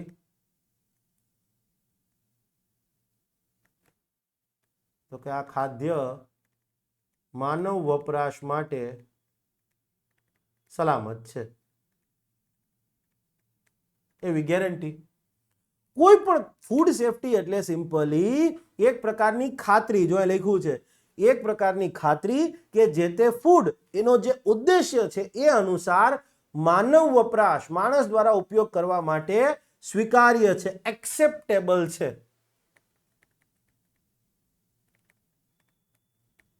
હા, શરૂઆતમાં હું આ રીતે સિમ્પલ શબ્દનો ઉપયોગ કરું, પાછળથી લેવું ના મતલબ સાહેબ ભૂલી ગયા, તમારી સ્ક્રીન સામે હતું, કદાચ મારે બોલવું હોત તો, પણ તમે ઇઝીલી સમજી શકો. ફૂડ સેફટી એટલે શું? સિમ્પલી એક પ્રકારની ગેરંટી, બાંહેધરી, ખાતરી કે જે તે ફૂડ એનો જે ઉદ્દેશ્ય છે એ અનુસાર, ક્લિયર છે, માનવ વપરાશ માટે, માણસને ખાવું હોય એના માટે એક્સેપ્ટેબલ છે. યસ, તો એને સિમ્પલી ફૂડ સેફટી કહી શકાય. હવે તમને એમ થાય કે સાહેબ ઉદ્દેશિત ઉપયોગ અનુસાર એટલે શું? તો ઘણી વખત કેવું હોય, કોઈ પણ ફૂડ હોય, ક્લિયર છે, એને તમારે ખાવાની પણ એક પદ્ધતિ હોય, પ્રોસેસ. પછી જ તમે ઘઉં અથવા બાજરો છે એમને સીધે સીધા ખાવ ના, એને દળીને પછી આગળ જ ખાવો પડે ને. તો એનો ઉદ્દેશિત ઉપયોગ શું છે કે એને લોટ બોટ બનાવીને ખાવાનું થાય. હા, ક્લિયર છે. અથવા તો માનો કે ફળ છે તો ફળની તમે સીધે સીધી છાલ ખાઈ જાવ ના, સીતાફળ છે તો બહારનું ખાય, અંદરનો પલ્પ જ ખાવાનો હોય. તો એ સીતાફળ એનો ઉદ્દેશિત ઉપયોગ કે ભાઈ અંદરનો પલ્પ છે એ ખાઈ શકો. Point is clear? યસ. હા, ફૂડ સેફટી ઓડિટ આ એકદમ સિમ્પલ છે. જેટલું નામ મોટું છે ને, હવે જુઓ, હવે બે વસ્તુ આપણે બ્રેકડાઉન. ફૂડ સેફટી એટલે શું? તો કે ભાઈ ગેરંટી કે જે તે ખાદ્ય છે એનો નિર્દેશિત ઉપયોગ છે એ મુજબ માનવ વપરાશ માટે, હ્યુમન કન્ઝપ્શન માટે એક્સેપ્ટેબલ છે, સ્વીકાર્ય છે. ઓડિટ એટલે શું? તો સિમ્પલી ચકાસણી. જે તે ખાદ્ય પદાર્થ માનવ વપરાશ માટે સ્વીકાર્ય છે કે નહીં એની ચકાસણી કરવી. તો હવે આ ચકાસણી છે કંઈ ઘીરે ઘીરે જઈને તો કરી ન શકાય કે હાલો ભાઈ તમે જે ખાવ છો એ સેફ છે કે નહીં અમે ચેક કરીએ. તો ક્યાં ચેક થાય? દુકાને દુકાને જઈને ચેક થાય તો એ પણ મુશ્કેલ બની જાય. તો પછી ચેક ત્યાં કરો કે જ્યાં એનું ઉત્પાદન જ થતું હોય. તો સિમ્પલી ખાદ્ય પદાર્થોના જે મેન્યુફેક્ચરિંગ એકમો છે એ મેન્યુફેક્ચરિંગ એકમોએ ફૂડ સેફટી સુનિશ્ચિત કરવા, ફૂડ સેફટી જાળવવા માટે જે કાંઈ પણ વિવિધ પગલાં લીધા છે, યસ, એનું પરીક્ષણ કરવું, એની ચકાસણી કરવી સિસ્ટમેટિકલી અને ઇન્ડિપેન્ડન્ટલી. એવું નહીં કે એ લોકો પોતાની રીતે પોતાના માણસો મૂકીને ચકાસણી કરી દે. ના, સરકારના માણસો જઈ સ્વતંત્ર રીતે ચકાસણી કરશે. મેન્યુફેક્ચરિંગ એકમો છે ખાદ્ય પદાર્થના, યસ, એ ફૂડ સેફટી જળવાય એના માટે જે પગલાઓ લે છે એ પગલાઓનું એક સિસ્ટમેટિક વેથી સ્વતંત્ર રીતે એક્ઝામિનેશન કરવું, ચકાસણી કરવી, એને સિમ્પલી કહીશું ખાદ્ય સલામતી અન્વેષણ, ઓડિટ. અને એનો ઉદ્દેશ્ય શું છે? તો કે ભાઈ જે તે મેન્યુફેક્ચરિંગ એકમે ફૂડ સેફટી સુનિશ્ચિત કરવા માટે જે પગલાં લીધા છે અને એ પગલાંનું જે રિઝલ્ટ છે, મતલબ કેટલી ફૂડ સેફટી સુનિશ્ચિત થાય છે, કેટલે અંશે, તો યસ, જે પગલાં લીધા છે એ પગલાં અને એના જે રિઝલ્ટ મળે છે, યસ, એ ખાદ્ય સલામતીના ઉદ્દેશ્યો, એના હેતુઓથી સફિશિયન્ટ, પર્યાપ્ત છે કે નહીં એ નક્કી કરવા માટે આ ફૂડ સેફટી ઓડિટ કરવામાં આવે છે. Food safety audit simply check કરવું કે ભાઈ મેન્યુફેક્ચરિંગ એકમો દ્વારા ફૂડ સેફટી સિક્યોર કરવા માટે જે પગલાં લીધા છે એ ખરેખર પર્યાપ્ત છે કે નહીં. બસ, ઇન શોર્ટ, એનાથી ફૂડ સેફટી જળવાય છે કે નહીં એ ચેક કરવું, એને કહેવાય ફૂડ સેફટી ઓડિટ. અને મેં સમજાવ્યું એમ કે ઘીરે ઘીરે જઈને કે દુકાને ચેક કરાય, પણ પછી કેટલીક દુકાનો ચેક કરશો? માટે જ્યાં મેઇન જગ્યાએ છે ત્યાં જ ચેક કરી લ્યો ને ભાઈ. Okay. Food safety management system. હવે જુઓ, ફૂડ સેફટી મેનેજમેન્ટ સિસ્ટમ, આને પાછું ડીકોડ કરવા જશો ને તો નહીં થાય. આને તમારે એક વસ્તુ ગોખવી જ પડશે. ગોખવી ઇન ધ સેન્સ આમાં સમજૂતી જેવું છે નહીં, કારણ કે આ ડેફિનેશન જોઈએ પ્રોપરલી એપ્રોપ્રિએટ નથી, કાં તો આનું નામ બીજું હોવું જોઈતું હતું. ઘણી વખત કાયદામાં એવું હોય છે. હવે કેવા શું માંગે છે? ફૂડ સેફ્ટી મેનેજમેન્ટ સિસ્ટમ, ખાદ્ય સલામતી વ્યવસ્થાપન પ્રણાલી અથવા વ્યવસ્થાપન વ્યવસ્થા પ્રણાલી, વધારે શબ્દ સારો રહેશે. એ એવું કહે છે કે અલગ અલગ ફૂડ બિઝનેસ છે. ફૂડ બિઝનેસ એટલે શું? હમણાં આપણે જોઈ ગયા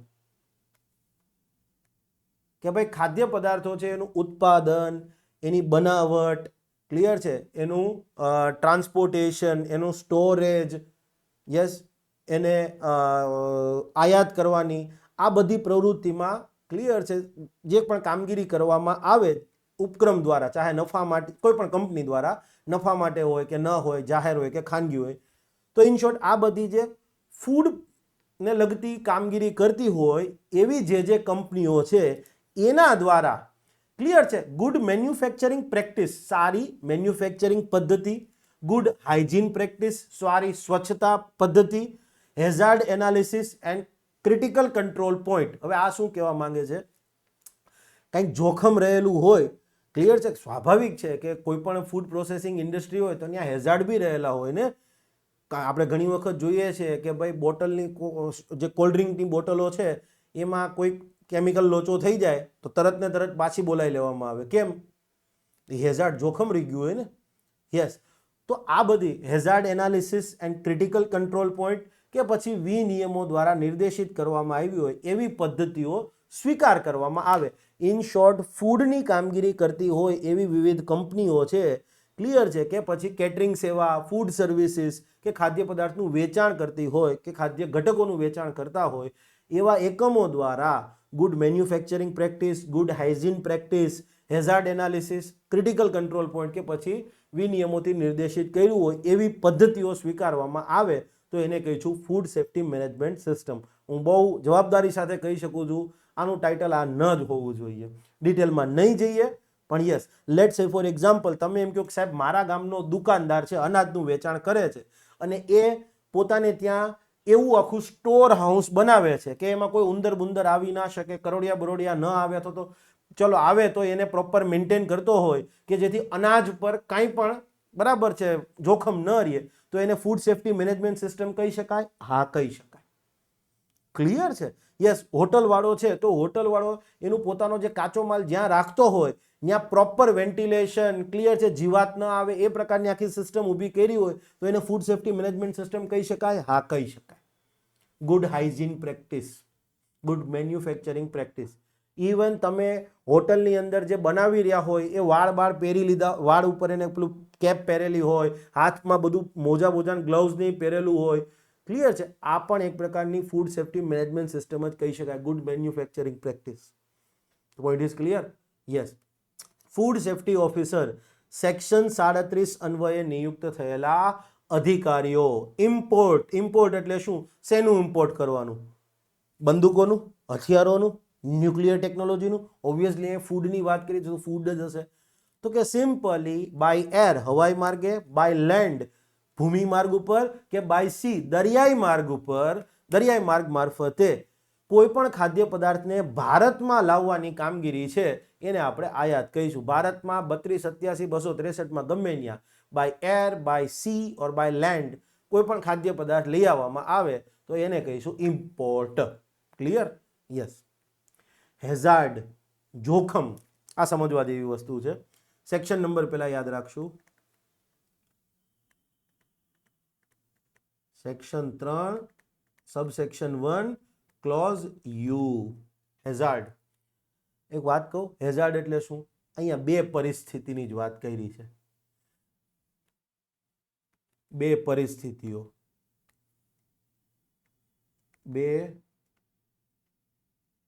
પરિસ્થિતિઓ, અથવા તો બે સ્થિતિઓ, જે કયો એ. પહેલી સ્થિતિ કે ભાઈ ખાદ્ય પદાર્થ છે એની અંદર કોઈ પણ કેમિકલ, રાસાયણિક, કોઈ પણ ભૌતિક, ફિઝિકલ કે પછી કોઈ પણ જૈવિક, બાયોલોજિકલ પદાર્થ હાજર હોય અને એના કારણે જો એ ખાદ્ય પદાર્થ જે છે તો ખાદ્ય સિમ્પલી એ અસલામત બની જતું હોય, ક્લિયર છે, આરોગ્યને નુકસાન કરે એ પ્રકારનું બની જતું હોય તો એને કહીશું જોખમ. અથવા તો એ ખાદ્ય એ હાલતમાં હોય કે માનવ આરોગ્ય માટે હવે જોખમી બની ગયું હોય તો એ હાલત, એ પરિસ્થિતિ પણ જોખમ ગણાશે. જોખમ એટલે કીધું એમ બે પરિસ્થિતિ. પહેલી પરિસ્થિતિ કે ભાઈ ખાદ્યની અંદર કોઈ પણ રાસાયણિક, જૈવિક અથવા તો ભૌતિક પદાર્થ જે છે, ઘટક છે, એ હાજર રહ્યો છે અને એના કારણે આરોગ્ય પર માઠી અસર આવી શકે એમ છે.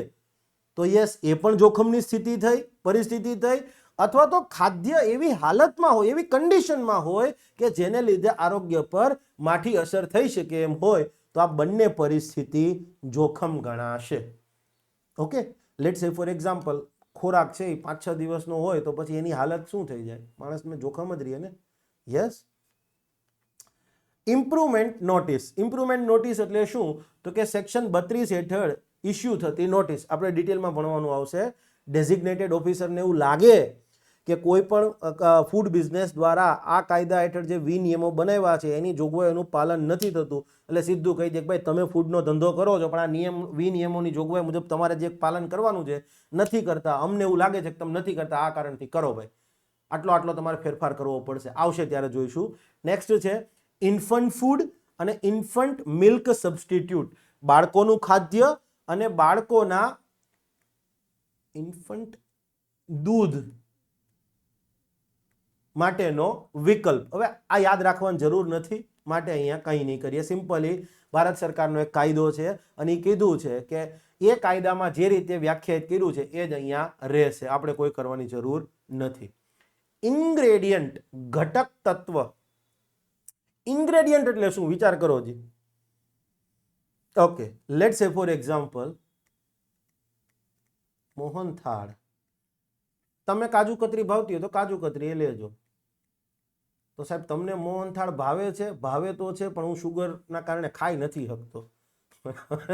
મને શુગર નથી પણ હું જનરલી અવોઇડ કરું છું. યસ, ચલો ભાઈ ખાઈ નાખીએ તો કાંઈ નહીં, એક્ઝામ્પલ તો લઈએ યાર, આનંદ એમાંથી પણ છે. તો મોહનથાળ માટે ઘટક તત્વો ક્યાં થયા? તો કે ભાઈ ચણાનો લોટ, હા. ખાંડ થાય, હા. યસ, ઘી થાય, હા. ઓકે, આ તો હશે જ. કલર નાખવો હોય તો પણ ચાલો કલર એ પણ આવે. ડ્રાય ફ્રૂટ, બસ મને આટલી જ ખબર છે, બાકી મને બનાવતા નથી આવડતું, એ પણ એટલું જ સત્ય છે. ઓકે, હજી એક વસ્તુ ઇન્ગ્રેડિયન્ટ આવશે, પાણી. ખાંડની ચાસણી નહીં લો. તો આ બધા શું થયા? ઘટક તત્વ થયા. તો હવે એક વસ્તુ જુઓ, આ ઘટક તત્વની અંદર કલર લખ્યું છે મેં, તો કલર શું કહેવાય? કલર વાસ્તવમાં એના માટે શું કહેવાશે? એડિટિવ્સ કહેવાશે. ખાદ્ય ઉમેરણ. યસ, જોઈ લો તમારી સામે હવે ડેફિનેશન લખી છે.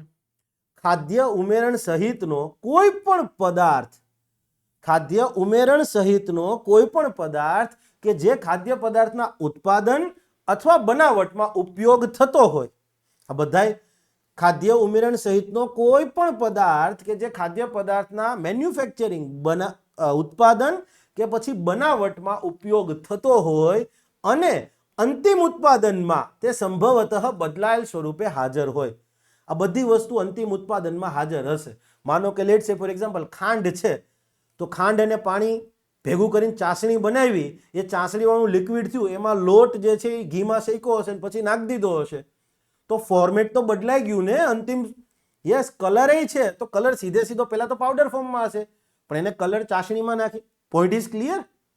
યસ, જેમાં ચાસણીમાં કે વોટેવર નાખ્યો મને નથી ખબર, પણ ઇન્ગ્રેડિયન્ટ એટલે શું? તો કે ફૂડ એડિટિવ સહિતનો કોઈ પણ પદાર્થ કે જે ખાદ્ય પદાર્થના ઉત્પાદનમાં અથવા તો એની બનાવટમાં ઉપયોગ થયો હોય અને ફાઇનલ જ્યારે પ્રોડક્ટ બની જાય ત્યારે પણ એ સંભવતઃ બદલાયેલ સ્વરૂપે હાજર હોય.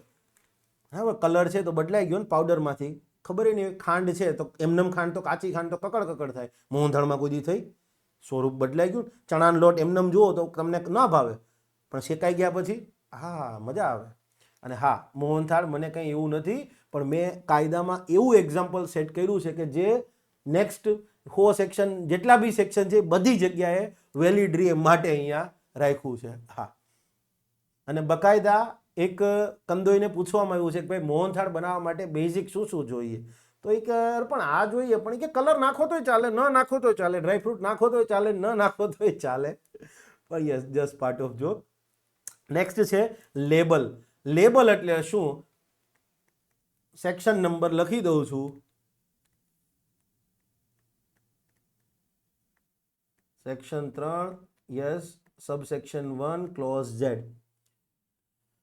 સિમ્પલી કોઈ પણ ખાદ્ય પદાર્થ હોય, ખાદ્ય, એના પેકેજ, એને જે પેકિંગ હશે, યસ, તો એના પાત્ર ઉપર, એના કવર ઉપર, એની પેટી, ઢાંકણામાં જ્યાં હોય ત્યાં, ક્લિયર છે, લખાયેલું હોય, પ્રિન્ટ થયેલું હોય, સ્ટેન્સિલ કરવામાં આવ્યું હોય, સ્ટેન્સિલ કરવું એટલે કોતરણી ટાઈપ એક પ્રકારે, ક્લિયર છે, માર્ક થયેલું હોય, નકર સ્ટેન્સિલ કરવું એટલે શું, એ ગૂગલમાં લખજો ને પછી ઇમેજમાં જતા રહેજો એટલે ખ્યાલ આવી જશે.